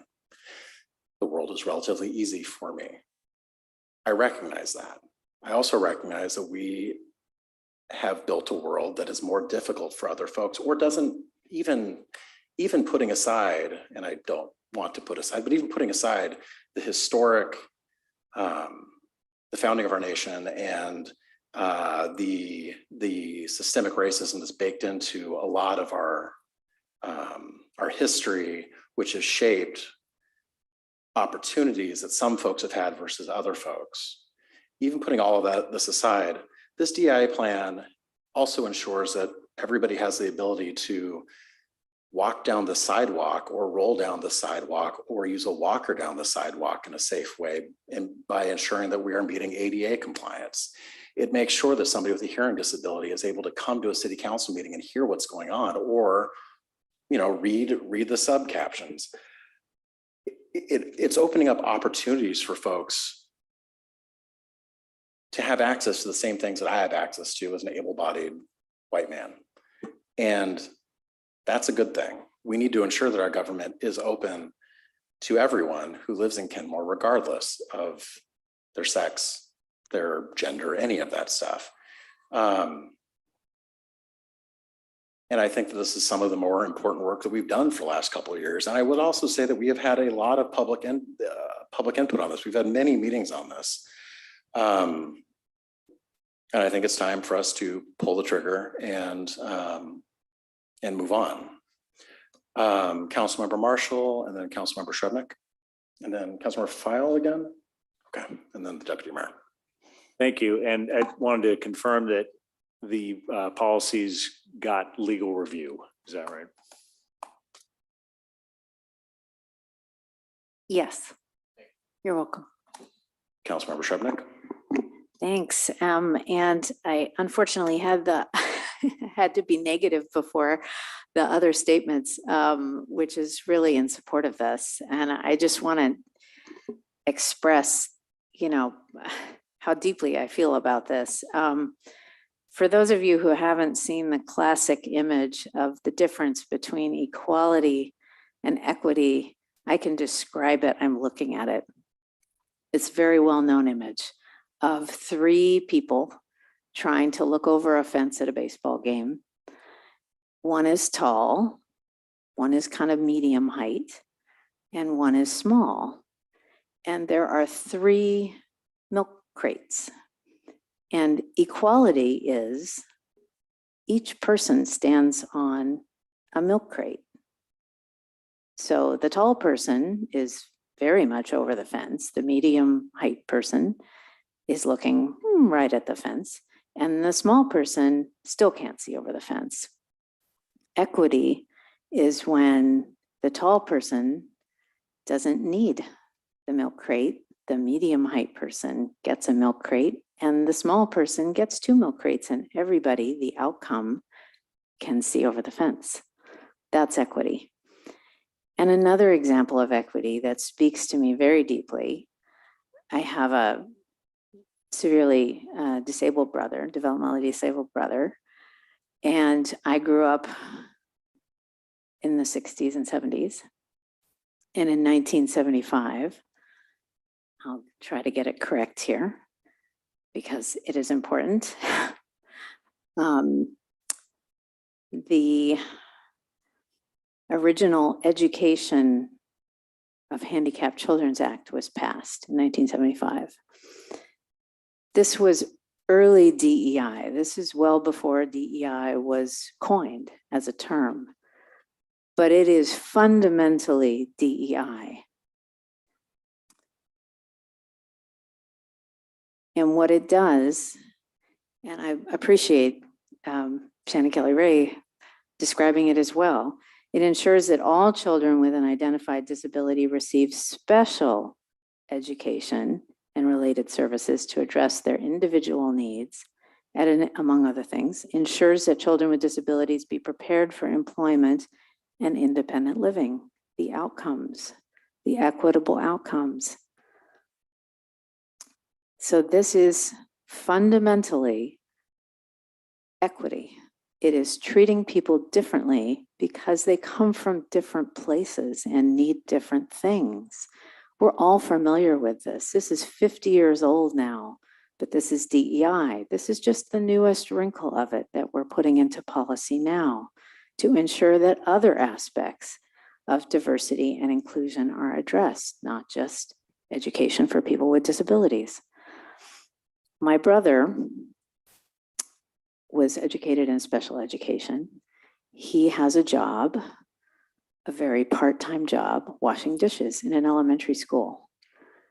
So he wouldn't be eligible, he wouldn't be qualified for my job, but he's super qualified and probably the best qualified for the job that he has. He's incredibly reliable and he loves his work. That's what we mean by hiring qualified people for the job. And we're not going to waver from that. We will always hire qualified people, the most qualified people for the job. So I just want to assure people of that. And I fully support this plan, despite my little picky points. My little picky points are there because I feel passionately about this and I have read it many times and I want it to be right. Councilmember File. Thank you. This has been an amazing amount of beautiful work. The collaboration and inclusion of various parts of our community. We're very much an example of a tapestry that's beautifully interwoven. The balance between our governmental work and our council and the public reviews have been very inclusive.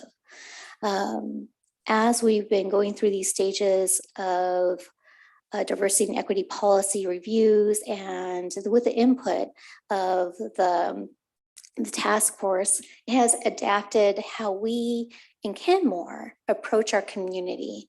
We see that with our farmers market, with the cultural engagements we have, and we see that in our arts.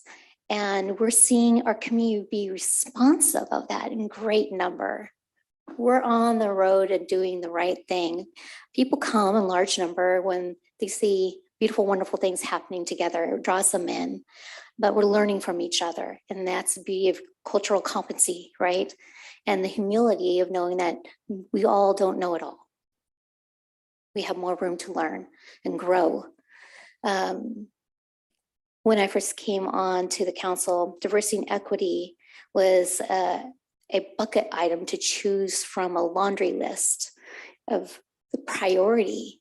And my first reaction was extreme amount of being appalled by that strategy.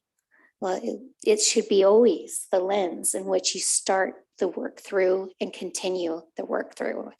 But I'm grateful to work alongside of each of my colleagues who could see that this was an important work for us to pick up and carry forth with.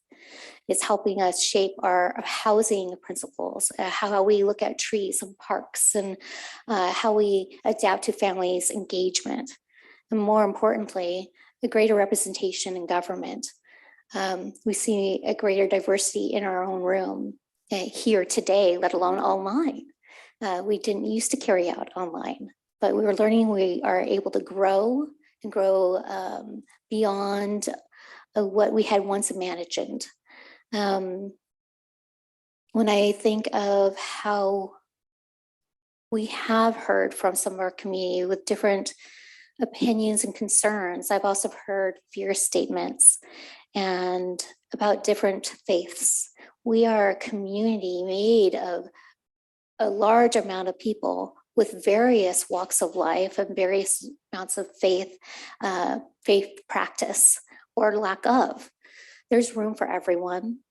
Whether you walk, bike, or roll, there's room for everyone in Kenmore. And there's a whole lot of love for our community in Kenmore. And, I grew up in a faith-based household. I will say, God, I know, loved everyone. And I'm not afraid to say that. But I sit here as a white, straight, cis woman, and bisexual woman, with a straight family and a transgender son. And I know what it's like to sit here in the seat and have threats, be a threat from our public podium. And that's in a safe space with a safe barrier, but that doesn't feel safe.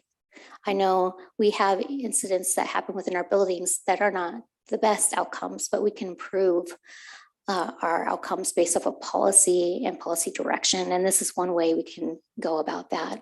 So I am so delighted tonight that this is up before us, and I'd like to make a motion that we adopt the Diversity, Equity, Inclusion, and Accessibility DEIA Strategic Plan 2023 through 2028 as presented by our city manager today and our DEI coordinator and consultant, Candace Shelley Ray, and the members of the committee. I want to thank you for all you have done to serve our community and the gift and legacy you have brought to our community. I applaud your work. Second, I did have a Yeah, I comment. was about to say, we still had people in the queue, and I would like to kind of finish up that part before we get to a motion. Then I'll put a pause in my. Thank you. Deputy Mayor?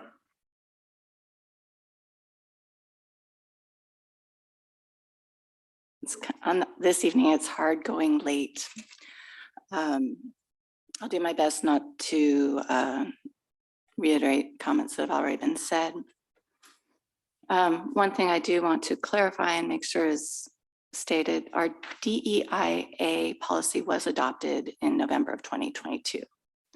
tonight, what we are talking about adopting is the draft or the DEIA strategic plan. So I just wanted to make that clear that this policy has been adopted. Tonight is about the how. And I think it's really important that we make that clarification. I am reiterating one thing that's been said because I think it's important. And I'm saying this because I've been very diligently listening to our community on this and the pride steps and comments from all sides.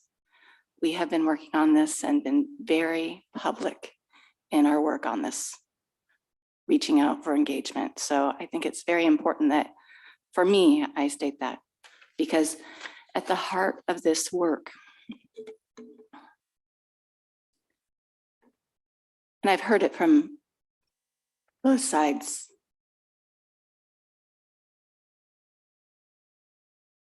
I think everyone in this room has stated they believe that all people are created equal and deserve equality in our nation and in this city. I actually have not heard a single person differ from that. I am going to say that we live in a time right now that is about divide. And ironically, one thing that we all agree on is equity, diversity, and inclusion. Every person here cares about that. There's some nuance in the how. But I look, and I am very sad that over the past 4 years in particular,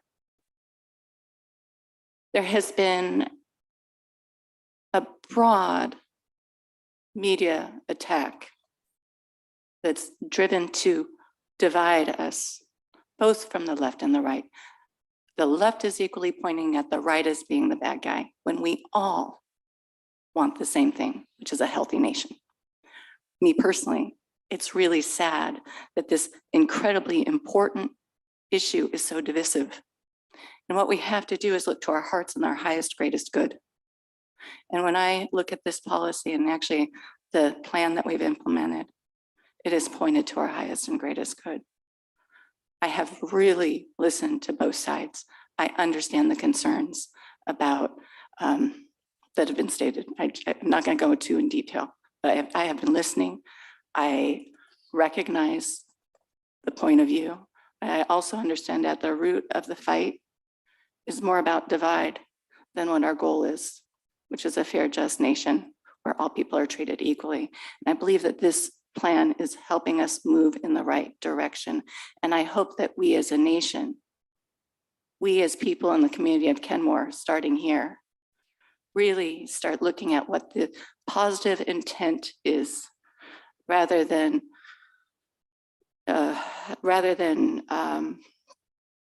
getting too stuck in the weeds, because the intent is for a healthy, fair city, nation where all people are created equal and treated equally, have access as the plan describes. And I'm just going to point to one thing. The Equal Rights Amendment still hasn't passed. Women do not have equal rights under the Constitution at this time. This nation has a long ways to go. Attention to this matters broadly. And I'm thankful for the work we've done here. I've had to do deep dives on language and concepts and understanding as a person who has always considered themselves to be very much for equal rights across the board. But I have dug deep to understand language and why, and sometimes been frustrated, sometimes been on the receiving end of feeling like I was, because I was a white woman, not having an opportunity at something. I felt that. But at the end of the day, I know we're moving in the right direction. And I'm glad for those experiences, because I've had to think really deeply about DEIA. And it is so important. And I'm really proud of the work that's been done here. And I really want to thank each and every person who's taken the time to put together deeply considered comments, I really thank you. And I know that each of our council cares and is thankful that you have come forward, because your voices matter and it helps us think as we are making decisions in the future, how we can move forward better and listening. So I think that's it. Thank you. And I'd like to thank our committee members that are here. I really appreciate all the work that you've put. I know the council appreciates the work that you've put in over the last while. I wanted to see if either of you had any comments or anything you wanted to say before we move forward. I just wanted to say that over my lifetime, I've had struggles and it's been hard for me to actually know how to go about and try and solve and make this place a better for everybody and for me. And I did go to college for community psychology, which does do it before DI. It does that work. So I have learned to do some of this work through education and academia. And so aside from giving my shared experience and lived experience to this committee, it's also, I have my experience and knowledge from academia. And so, in that regard, I have learned to do evidence-based and to put my biases out there. In community psychology, we don't hide the biases, we put them out there, and every time we read through stuff, we recognize and we go through that, and that we don't hide them away, because we always have to be aware and work on that and learn. And so when we started this work, for me, it was finally a chance for me to be a part of something and locally that I have believed in a long time. And I have been empowered through education to do this work. And I've been empowered by Shannon, oh my gosh, and all the other members and the community and my family that has said, wow, you're making this world good for us and for everybody, and putting the work into it and learning. And I have always strived to learn more, because I always said, I am not finished yet. And I am not finished tonight. And I'm so happy to be here in support of this. And so thank you for listening to me and all the other members, and Shannon. Thank you. Thank you. I'd like to thank the council for putting me on the task force. It's been a couple years doing the work. I'm an immigrant to this country. My experience is different from people that are born here. This work has helped me recognize my own biases that I have. Give me an opportunity to grow, an opportunity to make this city of Kenmore a better place for all of us to live.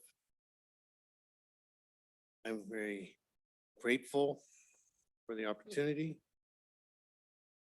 Accessibility for everyone is important. Thing that we all think about. Important. This work is important. Of this city. Thank you. Thank you. Mr. Gill, I saw your hand up.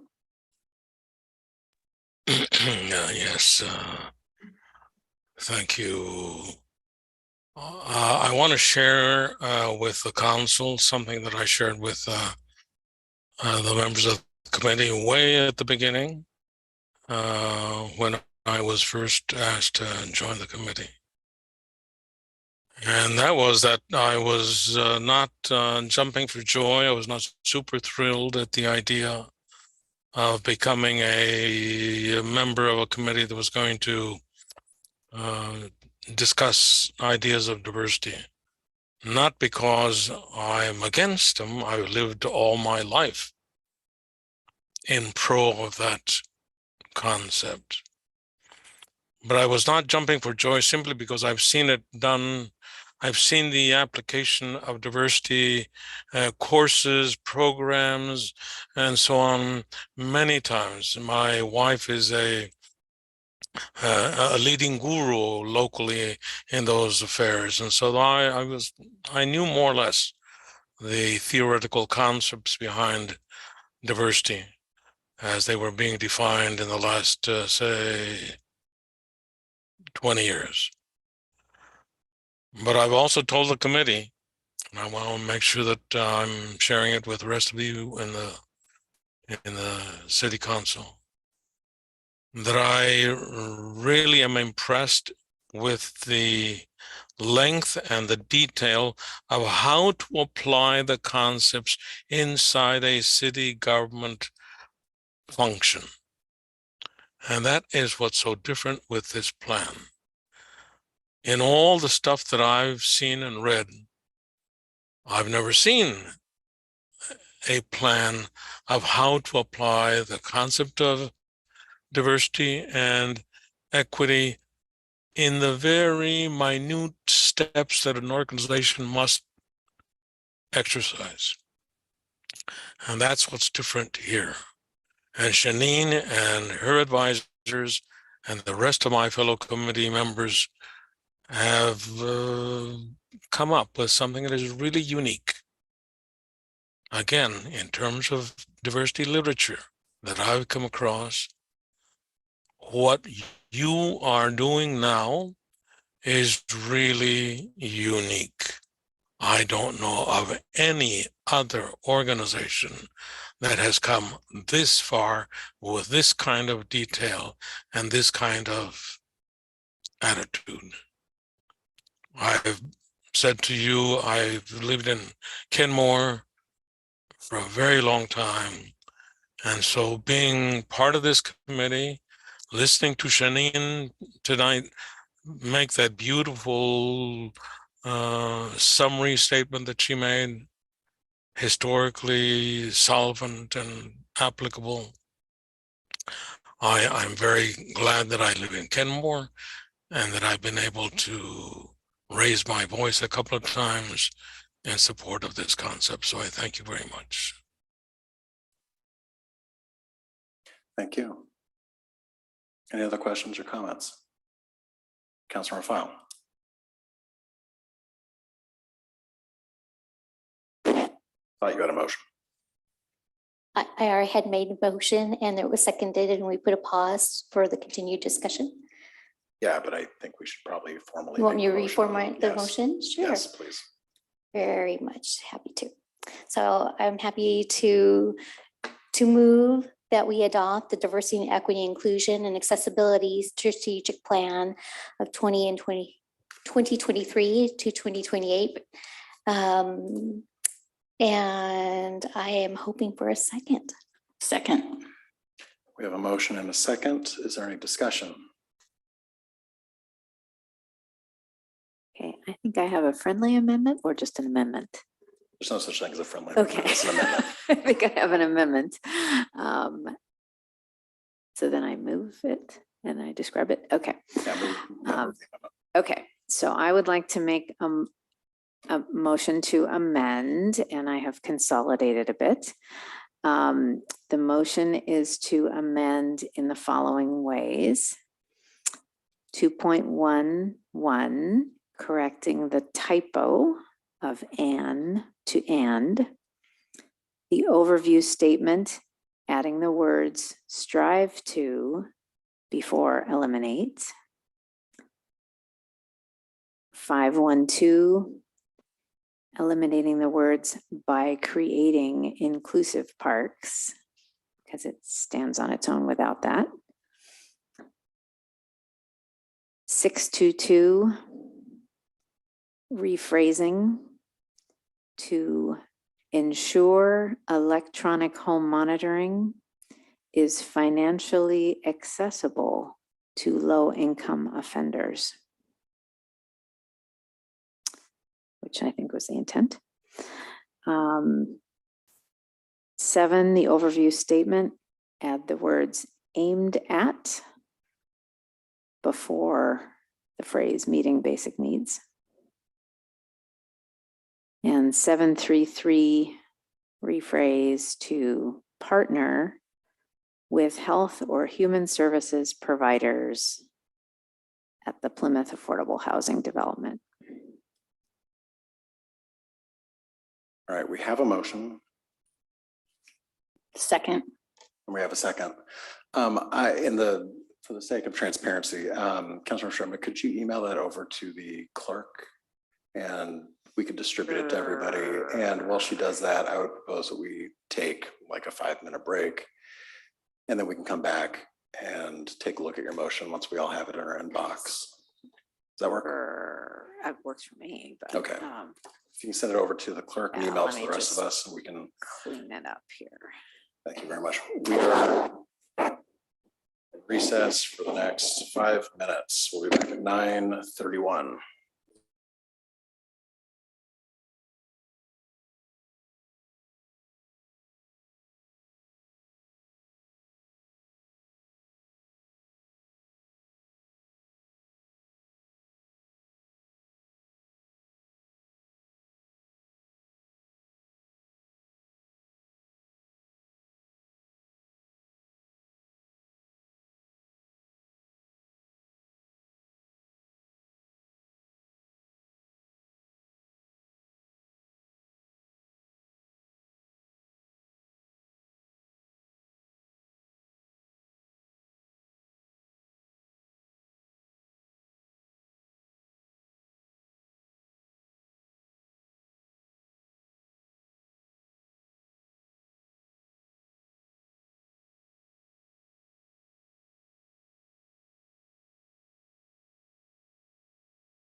Kenmore City Council will return to order. Madam Clerk, is there any chance you could just put the proposed amendment up on the screen so everybody can see it? Yes, give me 1 second. Thank you. And all of the council members have the proposed amendments in their inboxes. It's transparency. Let me make it a larger screen. Stand by. Okay.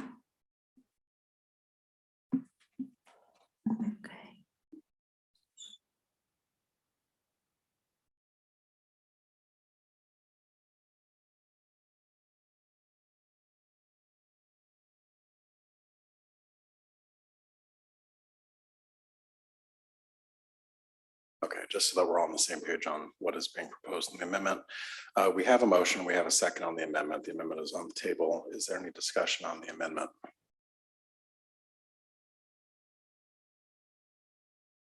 Seeing none. Oh, sorry, Councilmember File. Yes, thank you.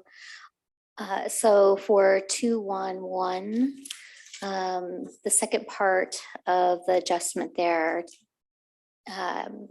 adding the statement to strive to, I don't think it's necessary. I'm fine with the other recommendations, but that's the only objection I have.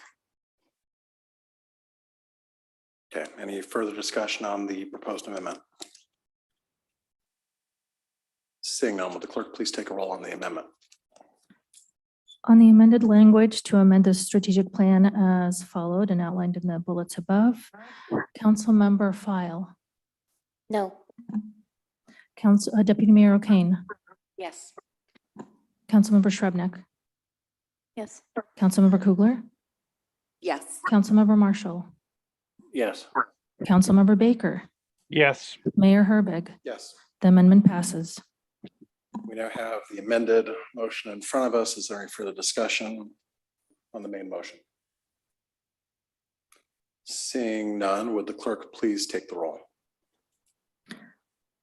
On the motion to adopt the strategic DEIA strategic plan as amended, Councilmember File, Yes. Deputy Mayor O'Kane, Yes. Councilmember Marshall, Yes. Councilmember Kugler, Yes. Councilmember Shrubnik, Yes. Councilmember Baker, No. Mayor Herbig. Yes.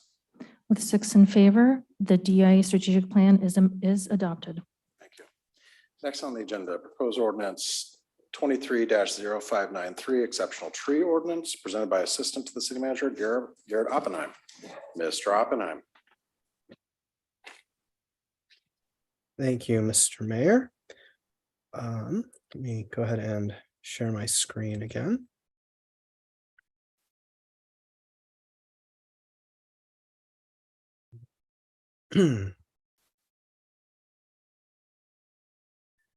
Right, we are coming before you again tonight with the exceptional tree ordinance, which has changed since the last time you saw, which I believe was in October of 2022. Here we go. So just a little recap of where things have been in the past. On May 16th of last year, there were some potential code amendments from list 2 that were presented to the City Council. There was a clear commitment to the environment and preservation of Kenmore's urban forest. The consensus for most council members supported always requiring replacement trees and support to lower the yearly tree removal allowance to two trees every other year. And there was some additional research asked of staff. Just to take a step back to the list 1 regulations that were adopted. You see, first was changing the definition of a significant tree to include smaller trees at DBH, which is diameter at breast height. 2, revising tree retention requirements so that certain nuisance species did not receive credit for retention. That encourages retention for preferred species expected to thrive long term. 3rd was codifying the tree removal application process for existing single-family residences. 4, updating the removal penalty language for the consistency. And 5 was to have tree removal permits valid for a shorter period of time so that replacement trees get in the ground faster. And then we have the list 2 regulations that are still pending. There are 6 of them. First, increasing the tree density requirement for new development. 2, decreasing the yearly allowances for single family tree removal. 3, always requiring replacement. 4, establishing the maximum floor area ratios to limit the size of single family residences. And 5, creating a tree fund for instances where replacement is infeasible. And finally, the exceptional tree program, which we're going to talk about tonight. So, should Kenmore adopt an exceptional tree program? There are already protections in place for significant trees, and residents and developers are limited in how many they can remove in a single year. The exceptional tree program would go beyond those protections. It would prevent removal of certain enumerated species when they reach specified DBHs and all trees over 48 DBH, with the exception of 4 nuisance trees that are listed in the ordinance. The tree species and the 48-inch DBH standard for other trees were selected because of their importance to the local ecosystem, as by virtue of their age and size, they become an integral element of the environment. And we looked to what other cities have done. So our list is a small subset of the trees that Seattle protects, and we have larger DBHs than they do for the most part, because other cities in the area like Lake Forest Park and North Bend, they chose a similar list and they protected them at a larger size. So we felt that we were finding a good balance between what Seattle and some of the other cities were doing. So the exceptional tree program would apply to existing lots and new development. The tree species that garner protection are significant trees until they reach substantial sizes, as detailed in the list, when they become exceptional. Until they reach that size, they can be removed under the same rules as any other significant tree. Once they reach the defined size, they can't be removed or harmed unless an exception is granted, which we'll talk about in a minute. Then this ordinance would preserve more large trees throughout the city, valuable trees native to the Puget Sound lowlands that are fundamental to the local environment. And here we can see the different species that we have listed in the proposed ordinance to protect, and the DBH at which they become protected. So we have big leaf maples at 42 inches, Douglas firs at 30, grand firs and Oregon ashes, Pacific dogwoods, Sitka spruces, Oregon white oaks, western hemlocks and willows at 24 inches, western red cedars at 30, all pine trees also at 30, and madronas at 12. And so what are the exceptions to the exceptional tree ordinances? These would be instances where it would be permissible to go ahead and remove one of these trees, even though it is an exceptional tree. First, we have hazard trees, which are those that have a major defect or disease and a high probability of damaging persons or property. Variances is the second instance, and this is where circumstances exist where the exceptional tree would prevent an otherwise reasonable use of the property. Third, we have where no other alignment is feasible, exceptional trees can be removed to provide or maintain access. And then finally, exceptional trees can be removed when necessary for public roads, facilities, or utilities. The ordinance sets up fines of $2,000 per inch of DBH. I'm sorry, $2,500. It's $2,000 for the significant, $2,500 for the exceptional, and it can't exceed $150,000 total. Comparing this proposed ordinance to what our neighbors' cities are doing, we can see that Lake Forest Park has 7 species that they consider exceptional. They also have exceptions for reasonable use in hazardous trees. They require a replacement at a 3-to-1 ratio with a penalty based on the tree's value. Kirkland does not have an exceptional tree ordinance, but as of May of 2022, their tree code has been updated to protect what they call landmark trees, which is any tree with a DBH of 26 plus inches that's not on the prohibited list. So you can see that's a lot smaller DBH than what Kenmore is proposing, what we're proposing. Bothell and Breyer also do not have exceptional tree ordinances. So what staff is recommending here is to establish an exceptional tree program whereby removal of exceptional trees is prohibited except under very limited and exigent circumstances. Exceptional trees shall be a list of trees native to the Puget Sound lowlands with diameters at breast height specified for each tree, and all other trees not identified on the list shall be deemed significant when their DBH reaches or exceeds 48 inches, except of course for the list of 4 trees that can't be exceptional. And that is my presentation. If you have any questions, I will be happy to take those now. Questions? Councilor Marshall. Thank you, Mr. Oppenheim, for the presentation. Do we have time, or does staff, I know staff doesn't have time rarely, but is it possible that we could look at including Native American heritage trees somewhere among these categories? I think we could look into that. We could also make that just something separate that isn't encapsulated in this particular ordinance. Thank you. Your Honor. Yeah, I, for the sake of moving this along, I'd recommend that we take that up along with other future tier 2 tree ordinances in the not too distant future. Any other questions for Mr. Oppenheim?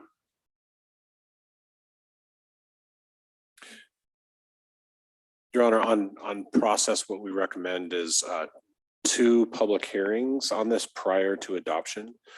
So we're recommending a public hearing on September 25th and then again on October 9th. And our recommendation would be for you to adopt on October 9th after the public hearing. Deputy Mayor. Is it okay to make a comment? I'm going to try and keep this really tight because it's late. Sure.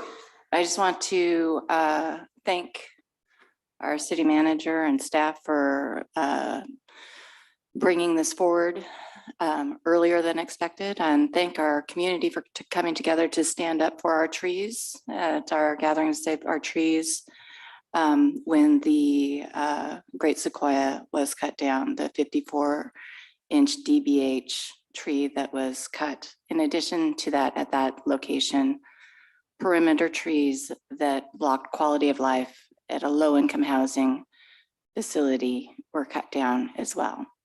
And the reason that we needed to bring this forward early is because we do not want to have grandfathered lots like that clear cut in that manner again. And it's our community's voices matter. And I really want to thank everyone who has on our council who has supported bringing this forward early, which is unanimous, and our community members who have really raised their voices and talked about how important our trees are, because we are ultimately the ones, we are the voices of the trees, and they provide the air we breathe. So I'm not going to go any further. You guys, I could go off, but I'm going to let it go and just say thank you for bringing this forward. And I'm really excited about strengthening our tree protections sooner than later. So thank you. Any other questions or comments? This will be coming back to us, as we heard, 2 more times. Councilor File. Thank you. I just want to thank our staff for putting this all together, bringing it to us. We heard from our community loud and clear, and this has been a long work and effort to come to this point today. And I look forward to hearing from our community in upcoming public meetings, all part of that due process. So thank you. And I want to thank every one of you for caring about our trees and about Kenmore's future. Thank you. Any other comments? Councilmember Kuklar. I do have one question about the limited and exigent circumstances. Do we have examples of what would qualify for that? Because I wonder if we might spell it out a little bit more like Lake Forest Parks policy. That's a good question. And yes, we do. It's so in the proposed ordinance, it is just the 4 exceptions that I mentioned, the hazard trees, the different variances for, the variance for reasonable use, access, and public utilities. So those are what we'd call the exigent circumstances. Okay, thank you for that clarification. You're welcome. Any other questions or comments? All right, well, we will see this back in front of us in 2 weeks for a public hearing. Which brings us to public hearings. We have 2 public hearings on the agenda. First will be proposed ordinance number 23-0586 to amend and extend interim regulations for an additional 6 months for certain parcels close to Swamp Creek in proximity to SR 522 and 80th Avenue Northeast, presented by Community Development Director Debbie Bent and Principal Planner Todd Hall.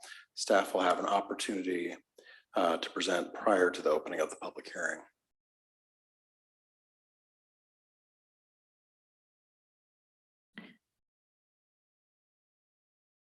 Are we hoping to hear from Debbie Bent? Yes.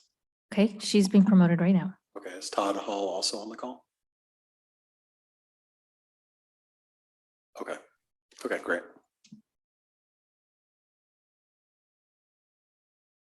Good evening, Council. As the Mayor stated, tonight is a public hearing to receive public testimony on Ordinance 23-0586 to amend and extend interim regulations for an additional 6 months to apply to approximately 13 parcels located close to Swamp Creek.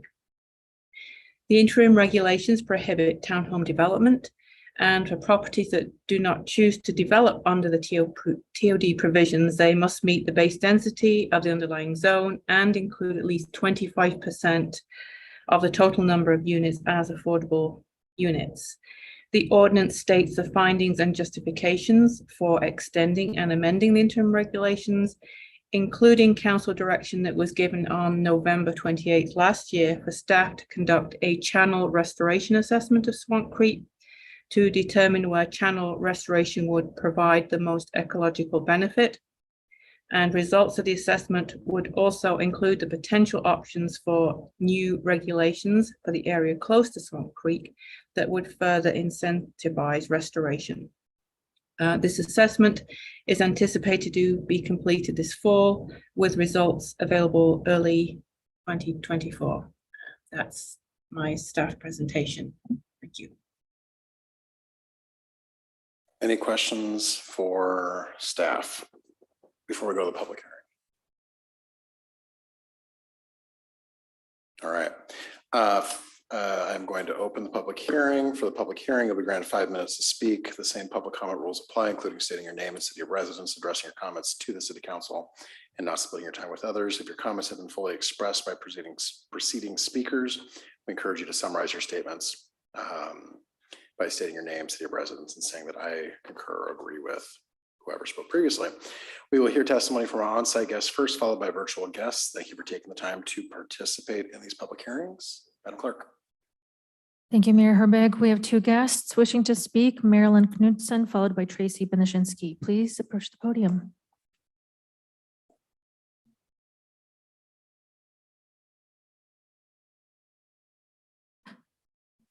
Okay, I understand. So it sounds like Ms. Knudsen has declined to comment at this time. Tracy Benishinsky.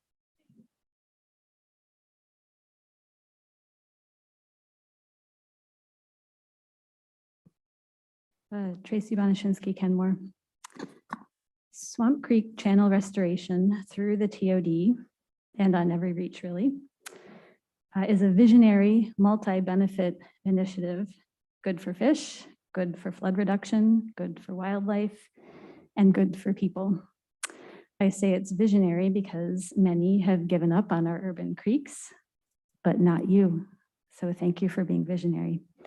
I support Ordinance 23-0586 and the staff time and budget necessary to complete a channel restoration assessment of Swamp Creek and develop options for new regulations.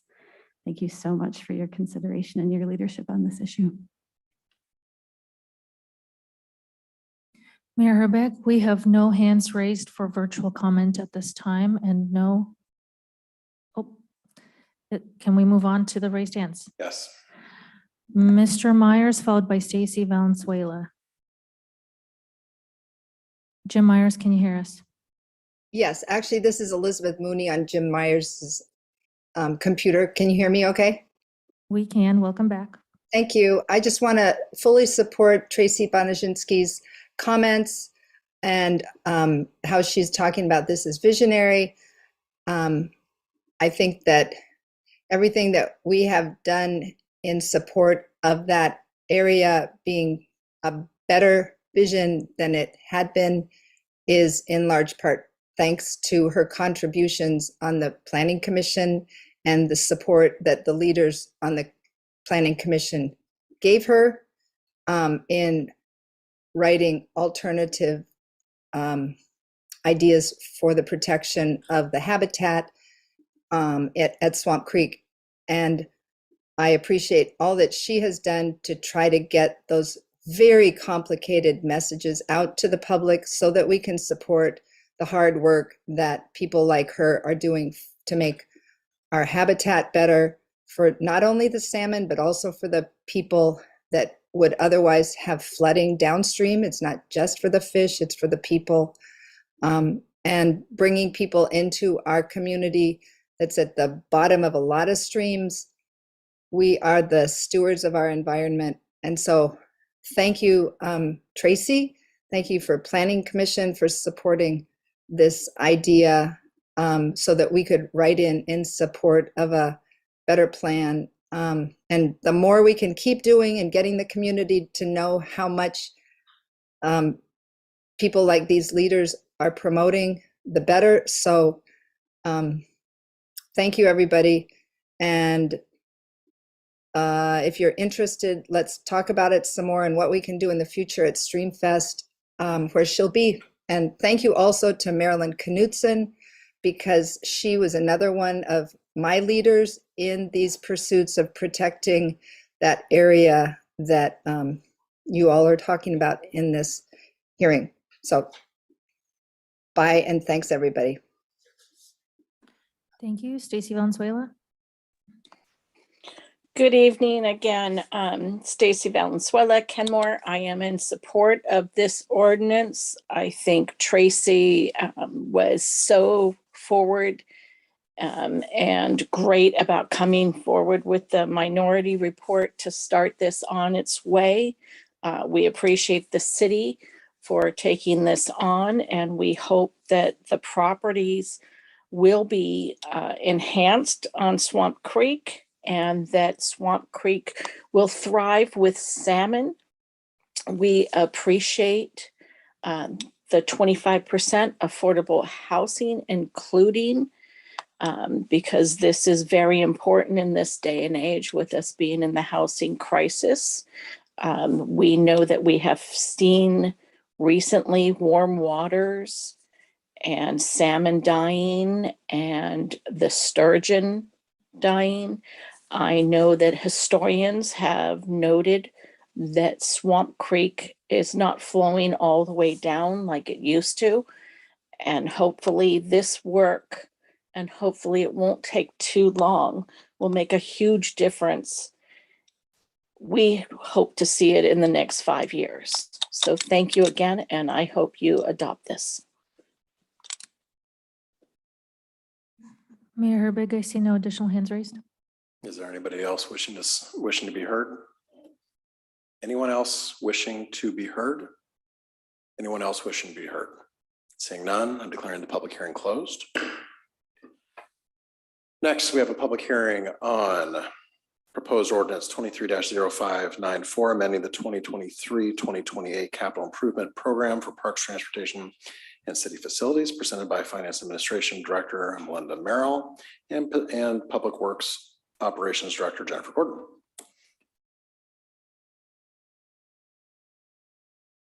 Good evening, Mayor and Council. Thank you for being here tonight. It's late hour, and I know numbers are the favorite thing for people to do. So I will try to go through this at a quicker pace. I know you have heard this back in July, so there are no changes to this presentation other than paring it down a little bit to take out some of the details that were in it last time. So it's the same information. As was presented before, we are asking to modify the capital improvement program to for the next 6 years, 2023 through 2028. And we are increasing it to 62 million for the 3 areas that are presented tonight, which is parks, transportation, and city facilities. The swim information is not presented tonight.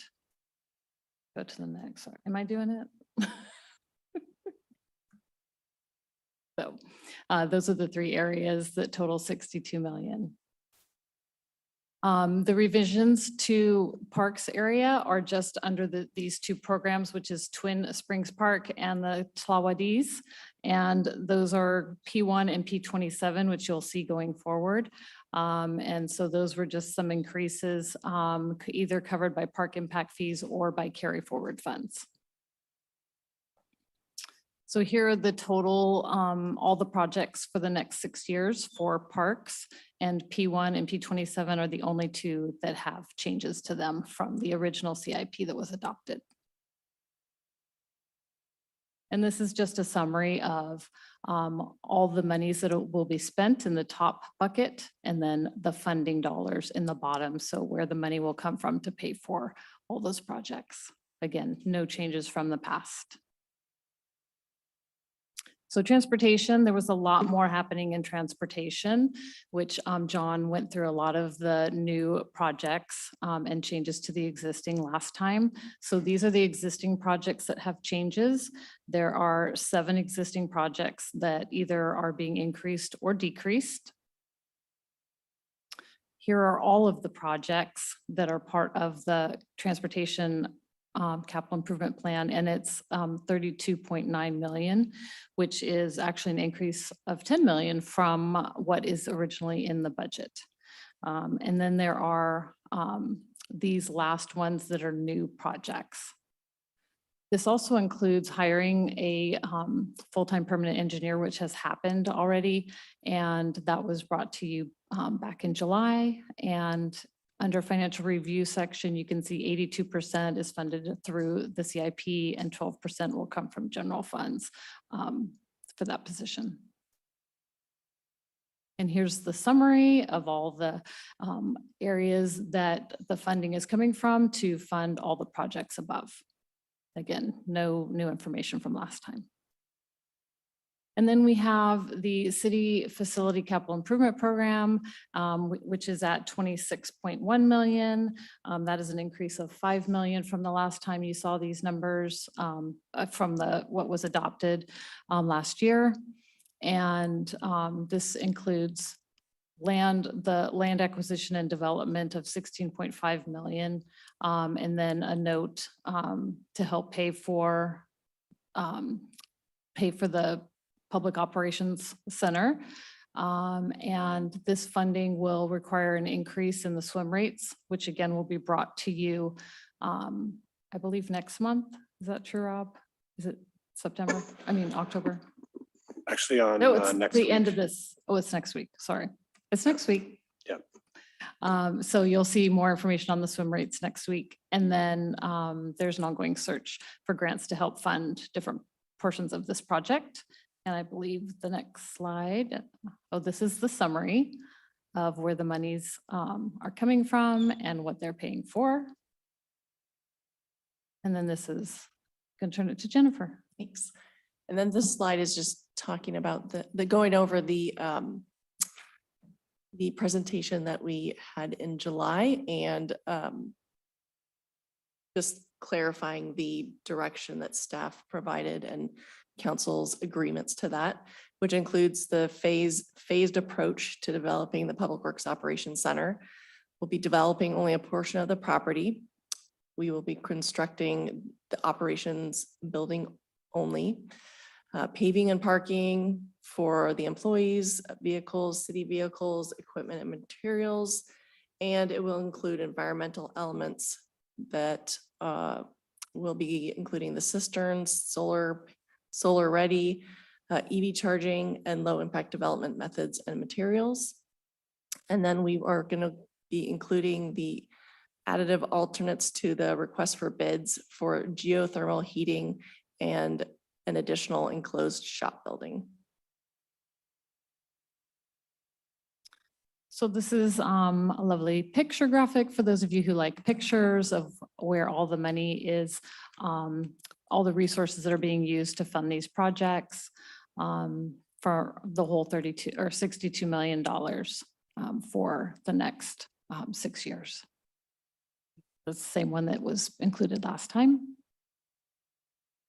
And then just showing alignment with council priorities. So completion of the walkways, waterways projects, including the parks changes that are included, and then focus on transportation safety, And so increasing the dollars that we're spending in transportation. And then economic development, advanced public access to water, walkable downtown, promote the image of Kenmore. And that concludes my presentation. What questions do you have for me? Questions, comments? All right, I'm not seeing any questions or comments. Councilmember File.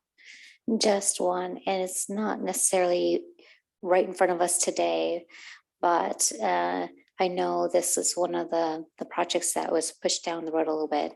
The sidewalks near Morelands Elementary. The only reason why I ask is you are in front of me today, and two, there was a recent question about it. And if I could get just a little update with that, I'd appreciate it. I'm going to look at John for that. John, I think she's asking about the program, the piece of sidewalk that we thought we had funding from the state. And then we didn't have funding from the state. Yes, at the time that the funding was approved by the state, there was a misunderstanding as to how those funds were being allocated. And the total amount approved by the state was for the new projects and those projects that were still currently being funded by the state, and they're just being carried over into the next budget. And so when our legislators were looking at our belly. Lobbyists, thank you. Drew a blank there. It's getting late for me too. When our lobbyists looked at that, it was her understanding that that was total new funding, but it wasn't total new funding. It was new funding plus carryover funding. So that's why 84th we thought we had, but we wound up not having. And that's delayed, at least we have it in the future. It's what, 2026, 2028, something like that? So currently we don't have any funding secured for sidewalks on 84th. Oh, thank you. The plan is to continue to apply for funding through our various available grants to see if we can get some funding. And the next call for projects is next spring. Thank you. I really appreciate that update as PTA from Morelands Elementary reached out recently. So thank you. Any other questions? All right, well, with that, I will open the public hearing for ordinance 230594.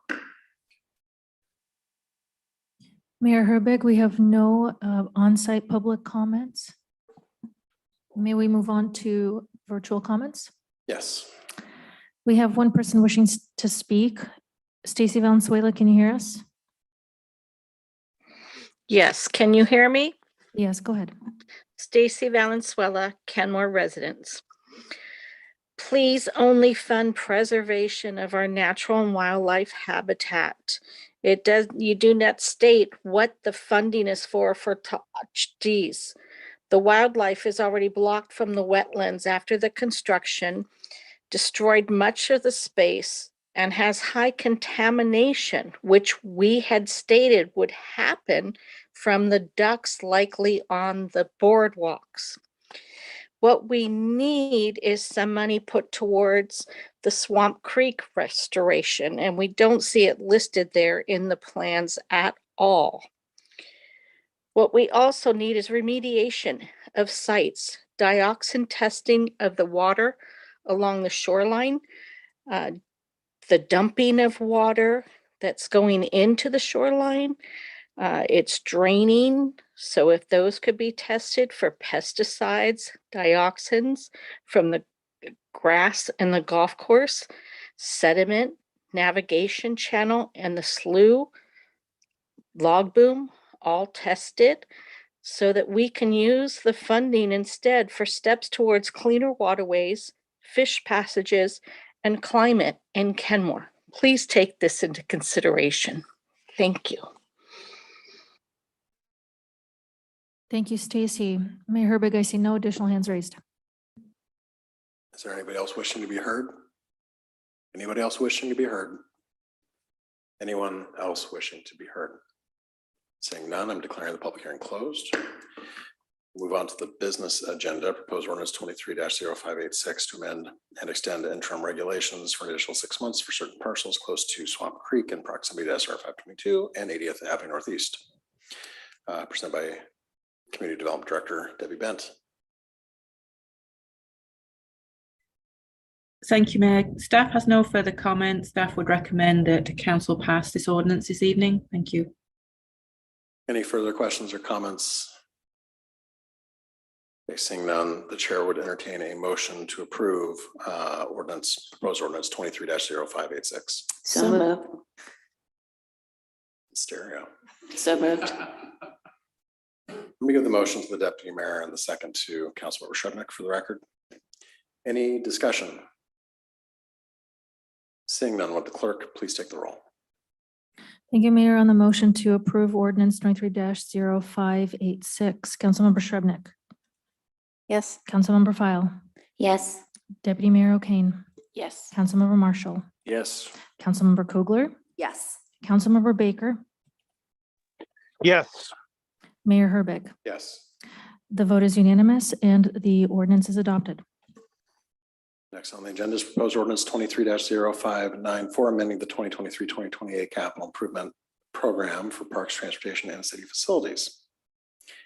Presented by Finance and Administration Director Melinda Merrill and Public Works Operation Director Jennifer Gordon. Do we have any further questions for we have- staff? We have no further comments and request that you adopt the ordinance. All right, do we have any further questions? Seeing none, the chair would entertain a motion to approve proposed ordinance number 23-0594. Moved. Seconded, Councilmember File. Yeah, he made the motion. Councilmember Baker made the motion. Councilmember File seconded. Any discussion on the motion? Seeing none, would the clerk please take the roll? Thank you, Mayor. On the motion to approve proposed ordinance number 23-0594, Councilmember Marshall, Yes. Councilmember File, Yes. Deputy Mayor O'Kane, Yes. Councilmember Baker, Yes. Councilmember Kugler, Yes. Councilmember Shrubnik, Yes. Mayor Herbig. Yes. The vote is unanimous and ordinance 23-0594 is adopted. All right. I was informed by the city manager that Your Honor, yes. given the nice clip we're going at right now, Okay. could we keep it on? If Ms. Gordon will be fast, we can keep it on. Next up, proposed ordinance number 23-0581, compost procurement. That's what I woke up this morning for, compost procurement. Ms. Gordon. I promise we'll be quick. So, let's see here.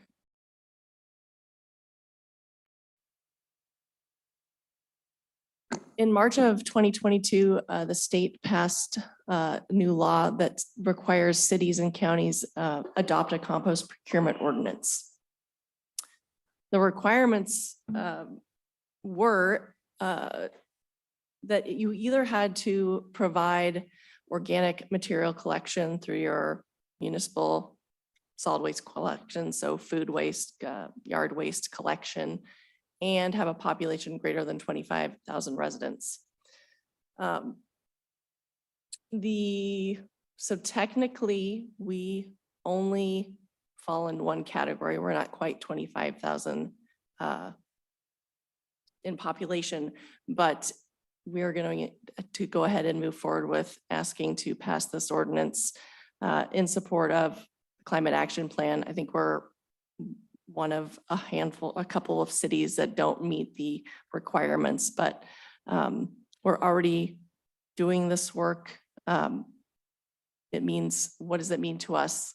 It means using compost in landscaping projects, using compost in construction and post-construction activities, using it in erosion prevention, stormwater filtering, promoting vegetation and low impact development, green infrastructure, filtering pollutants. And the last requirement is to develop education outreach plan for informing residents on the benefits of using compost. So as I said, we don't quite, fall under the cities that are required to do this, but we would still like to move forward with this ordinance. The one thing about the ordinance that we would not need to do until we get over 25,000 in population is submit those reports to ecology. And that would include just tons of organic matters diverted, volume of compost purchased, and the source of that compost purchased. Also, the part of the ordinance gives priority to the companies that produce compost locally, are nationally certified, and produce compost products derived from our municipal solid waste collections. That, in a nutshell, is the compost procurement ordinance. Questions, Councilmember Marshall? Any estimate as to how much this will cost? I don't have an estimate on how much this will cost. We're already doing this in our operations, so it shouldn't change, you know, it's routine business for us. Councilmember File? I appreciate this ordinance coming to us. I think it's important that we do move forward with goals that help us reach our climate action goals and environmental responsibility, sustainability. Moreover, there's a science that is very evident that shows that the toxic chemical that comes from tires, 6-PPD, is well bound with organic compost and improves just by using the organic compost near projects and storm water runoff in our catch basins, improves life outcomes for young juvenile salmon. And I think that's what we're all about. So I'm very excited about this and I'm looking forward to our next steps. Any other comments? I'd just like to say that I think it's wise if we're gonna have to, we're gonna come up on 25,000 relatively soon. Anyway, we're at 24.2, I believe. We're gonna be there in a few years. We might as well just take care of this right now. Agreed. Any other comments? All right, seeing none, the chair will entertain a motion to approve proposed ordinance number 23-0581. So moved. Second. There's that Councilmember File. Okay, Councilmember File, Deputy Mayor second. Any discussion on the motion? Seeing none, would the clerk please take the roll? On the motion to approve ordinance number 23-0581, Councilmember Baker, Aye. Councilmember Kugler, Yes. Councilmember Shrubnik, Yes. Councilmember File, Yes. Deputy Mayor O'Kane, Yes. Councilmember Marshall, Yes. Mayor Herbig. Yes. The vote is unanimous and ordinance 23-0581 is adopted. All right, next we have a 6-month financial report presented by Finance Administration Director Melinda Merrill.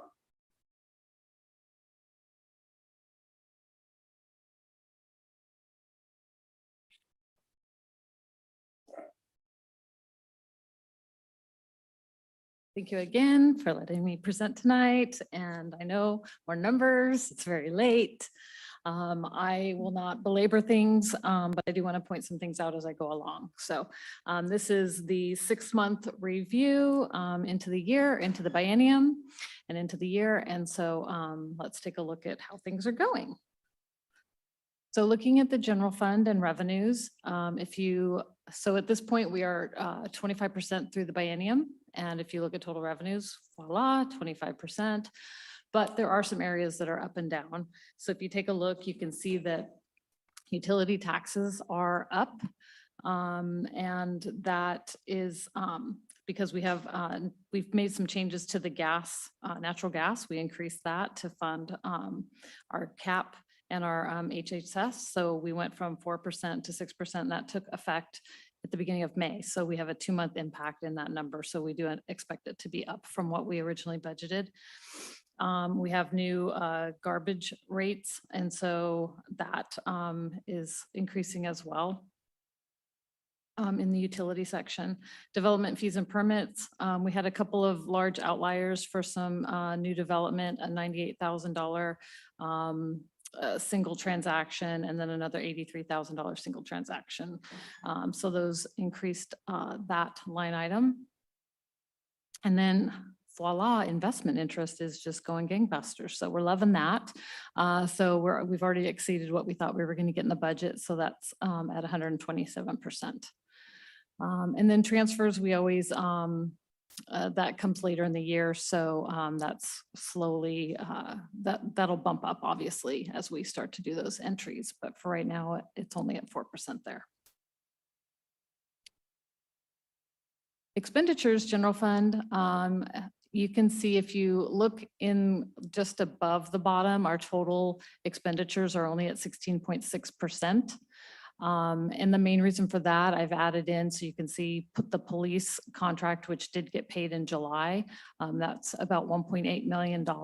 And then estimated transfers, if we were to have booked all the transfers, because that's a big number, that's almost $2 million, that would be 500,000. So if you include those, then you see we would really be at 24% for the year, which is where we would expect to be. General fund reserves, we have a 20% fund balance requirement, which would be 3.6 million. Our actual fund balance is 7.3 million. We do, notes say,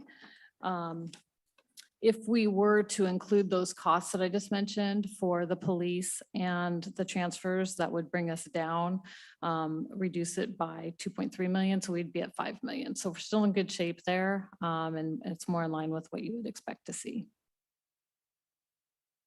So here's our investment schedule. And this is important because we are making a lot more money now on our investments. And so my staff and I took a closer look at the monies that we have available. So we actually added another investment. We took another 1.5 million and we're getting a 5% rate on that. Plus our July maturity that you see up there that was yielding 0.2%. We've reinvested that at another 5%. So we're going to be making even more money than what we were seeing. So that's good news. Street fund, looking now at some of the funds that we have. This fund is not showing you reality just because there are so many transfers that need to happen. If you look in revenues, we have $2.5 million of transfers that need to happen and haven't happened yet. And then there's a small amount of transfers in the expenditure side. So if I included those, our fund balance would be, this would increase revenues from the 357 to $932,000 if I annualized it. And then that would bring up our fund balance to 2.4 million. So it would be more in line with the budget and where we should be. Surface water, we are a little bit ahead of target at 31% for our storm drain fees, and expenses are down at this point at 12%. And we have a cash balance of 2.8 million. In our impact funds, park impact, we are at 51% for the year in those revenues, and transportation, we're at 55%. So those are both in good shape with healthy cash balances as well. In the REIT and Transportation Benefit District funds, REIT is at 20%. That does tend to be a little more up and down over the months. And so I will be watching it, but it should be upticking here as we get through the year. We have a healthy cash balance in it, 3.9 million. And then TBD, we're at 25%, which is right on track. So summary, our revenues are on pace. This is in the general fund at 25.2%. Expenditures in the general fund are a little soft because of those items I mentioned. Interest rate is doing great, and other funds are tracking pretty much as expected with the exception of REIT, which we'll watch. And then surface water rates will be discussed on 9/18. Any questions? Questions? Councilor Schoeppel. That was great. Any other questions or comments? All right, thank you very much. Thank you. Staff reports, Housing and Human Services update presented by Housing and Human Services Manager Tamby Cork.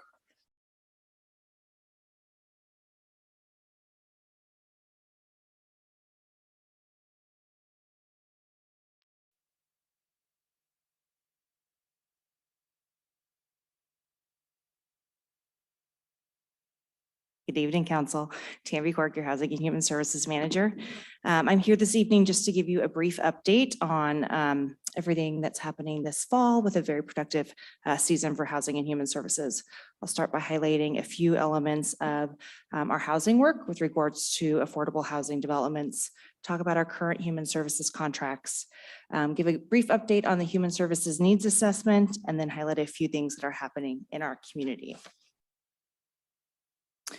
I'm just going to pause on this very briefly because Stephanie and I were here in July to talk about the housing projects. But with regards to our affordable housing developments, the Kenmore Supportive Housing is continuing on as planned. The timeline below that we presented in July is not in need of any updates. It continues on. We do have those 2 new renderings up on the screen that were provided to us by Environmental Works, showing so that kind of has the development moves along what they're expecting it to look like. And of course, we're very excited for that beautiful courtyard and the opportunity for the community to engage in that space. Last week, as a few of you noted in the DEIA update, we did receive the disappointing news from Bastyr that they will no longer be interested in or as the potential tenant for that development. We've spoken with Plymouth about it. They share this disappointment, but also are not deterred or discouraged. They have a long history of having partnerships with behavioral health and medical agencies, and their chief of behavioral health integration is on it and is looking forward to finding a tenant that meets the needs of the residents within that development and also the community at large.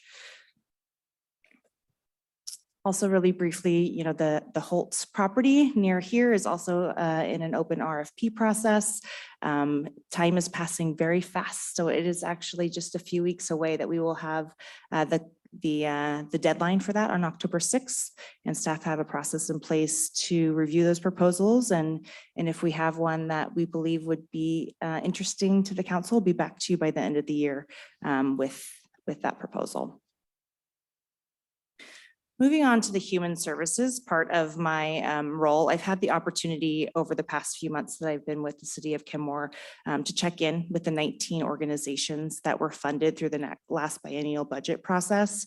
And I did some site visits with most of them, and the remaining few I'll check in with this fall. But I just had 3 main takeaways that I wanted to share with all of you. One is that these 19 organizations are doing incredible work, really important work, and are really serving the residents of Kenmore in really valuable ways. They all express gratitude for the support and partnership of the city of Kenmore, and they are really excited to continue to work on ways to be engaged in the future as more and more human service activities or community engagements kind of come back into the public in a way that maybe they haven't been in the last 3 years. So lots of exciting things to come, and they are all, again, very grateful for the support of this council and the support of the community. And then the final thing I would share that I learned from all of them is that need is still really high across all service areas. And many of them express that they're seeing service level needs that in 2019 or prior would have been considered a crisis, or they would have been using words like unprecedented, and that's no longer the words that we can use. This is now normal, right? This is the new normal that we have in terms of meeting basic needs, behavioral health, et cetera. And so we need to kind of shift the way we talk about it and think about it and address it because there's a kind of a long road of recovery ahead. And I agree with them. And I'll talk a little bit more about that in a minute. So moving on from housing and the current contracts we have, you know, where are we going? You all chose to fund this position, and part of that was to do a needs assessment about what is happening in this community, what are the local conditions. So human services needs assessment is it's really a community-wide planning effort to systemically approach and identify what are the current conditions that are happening here in this location, both in terms of needs and in terms of strengths. And I think it's really important to highlight that. We call it a needs assessment because we do want to know what the gaps are. We do want to know maybe where there's areas of distress or crisis, but we also want to know what the strengths are, because that's what we need to grow to prevent distress. We need to treat distress or intervene with distress, but we also need to grow the protective factors that help a community thrive. And that's why I put the service vision up there. It really is about creating a thriving community, not just about preventing distress. And I think there's a lot of different ways that we can go about that. And I hope that this needs assessment in terms of creating a community profile, looking at the human services that are currently here, and then coming back for some guiding principles and funding priorities. That's the work we plan to do this fall. And it's not just about identifying the gaps. It's also about identifying the strengths, and then using that work to not only guide our internal work, but also think about how do we leverage regional, state, federal resources to make sure that the Kenmore needs are known and are being seen regionally, statewide, and nationally when indicated. And why is this important now? I think it's really a pivotal moment for human services and housing to think about, many agencies, many communities are doing this work right now. They're thinking about a needs assessment. They're thinking about strategic planning. And a lot of this has to do with COVID, of course, right? So this is a behavioral health model from SAMHSA, the Substance Abuse and Mental Health Services Administration, and it talks about what happened with behavioral health over the course of pandemic. Washington Department of Health has adapted their initial model, which was informed by disaster research, and it's lengthened and become more nuanced over the past 3 years. But I think there's really a couple important things to note. And I will note this has not been updated since the end of 2022. They've stopped updating it, and nothing indicates that anything has changed that would significantly change this graph. But I think there's really two things that are critically important to note. One is that as of 2 years into the pandemic, large portions of the population were back to the 2019 baseline in terms of behavioral health. But that was not health. Mental health in terms of youth populations, LGBTQ+ populations, and many other vulnerable populations were already in crisis. So getting back to the 2019 baseline, there's still a long ways to go. It's progress, but it's not the finish line. And so I think that's one thing to note. Even though that yellow line is back to where it was in 2018, we have a lot more work to do to create a thriving community from a behavioral health perspective. And then the other really important thing to note is that the line splits at many points. And I think if we were to look at the national or local data, it would even be more differentiated than this. There really was a difference in terms of different populations and different communities that were impacted differently by the pandemic. And many of them still have a long ways to go, even to get back to that 2019 baseline.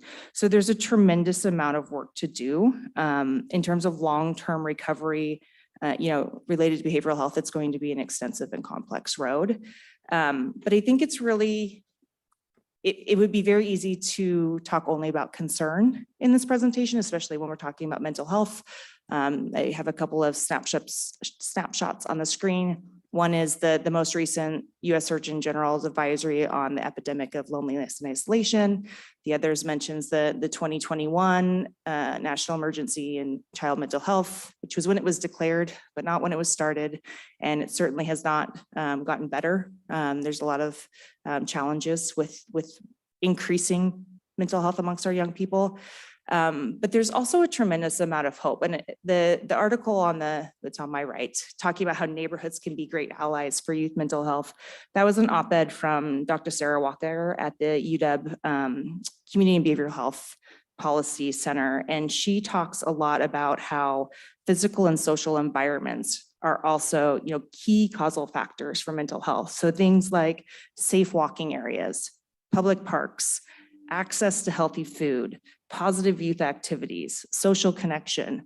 We need mental health providers, but we also need all of those things. And I think that really opens up an avenue and an interesting conversations for cities to be had about, it's not just about funding counselors. That's important. That's one component of it, but it's also about green spaces and sidewalks and playgrounds and all of the other things that we do as a city. And one of the things I love about Kenmore is that they're already doing a lot of this with the love notes, with the Love Where You Live campaign, with the birthday party. There's tons of pro-social energy in this community. And I just really look forward to how do we continue to grow that? And that's going to be a part of this needs assessment too, is really building on that positive energy that's already existing. And just finally, because I promised everyone I would keep this to under 10 minutes and I am right at it. I just wanted to highlight a few things that are happening in the community. You know, anytime I talk about mental health and people say, well, what can I do? And there are big things and small things, but one is to just be informed. Many people are trained in medical first aid at many, many points in their life, but very few people are trained in mental health first aid. And that's something that we can change. I believe that this one that I've highlighted that the city is putting on with Valley Cities is officially full as of today, which is tremendous. That means 30 more people are being trained up in this. But we do have the ability to bring in additional trainings with Valley Cities at no cost. So if you know of any individuals or groups who would want to sponsor something like that, please let me know. And then also just highlighting one of our service providers, the Center for Human Services, has access to mental health supports for individuals, families. And this year with our ARPA funding, we'll have a school-based therapist at Inglemoor High School, which is very exciting. And with that, that is the end of my presentation. Any questions? Questions?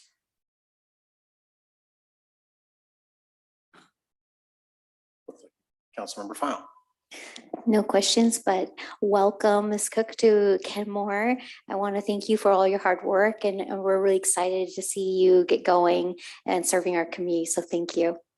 Thank you. Any other questions or comments? All right, thank you very much. Really appreciate it.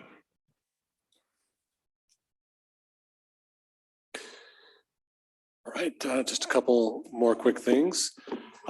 Excited for Stream Fest at Log Boom Park this coming Saturday from 1 to 4. We have some real super eco co-creators making it happen, and be excited to be in a support role on that.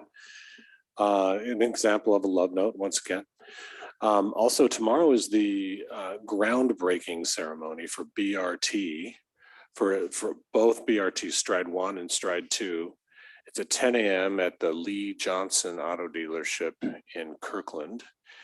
And Councilmember Baker plans on being there, and I'll be there as well.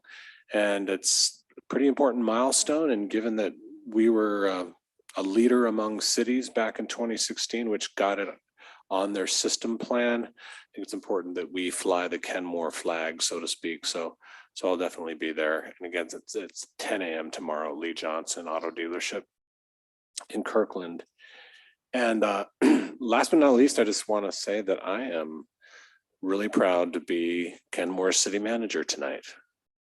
It's a joy to see you at work and to see my coworkers at work and the community coming with all their passion. And it's just it's a joy to be Kenmore City Manager. So thank you. Council member reports and comments. Councilmember Baker.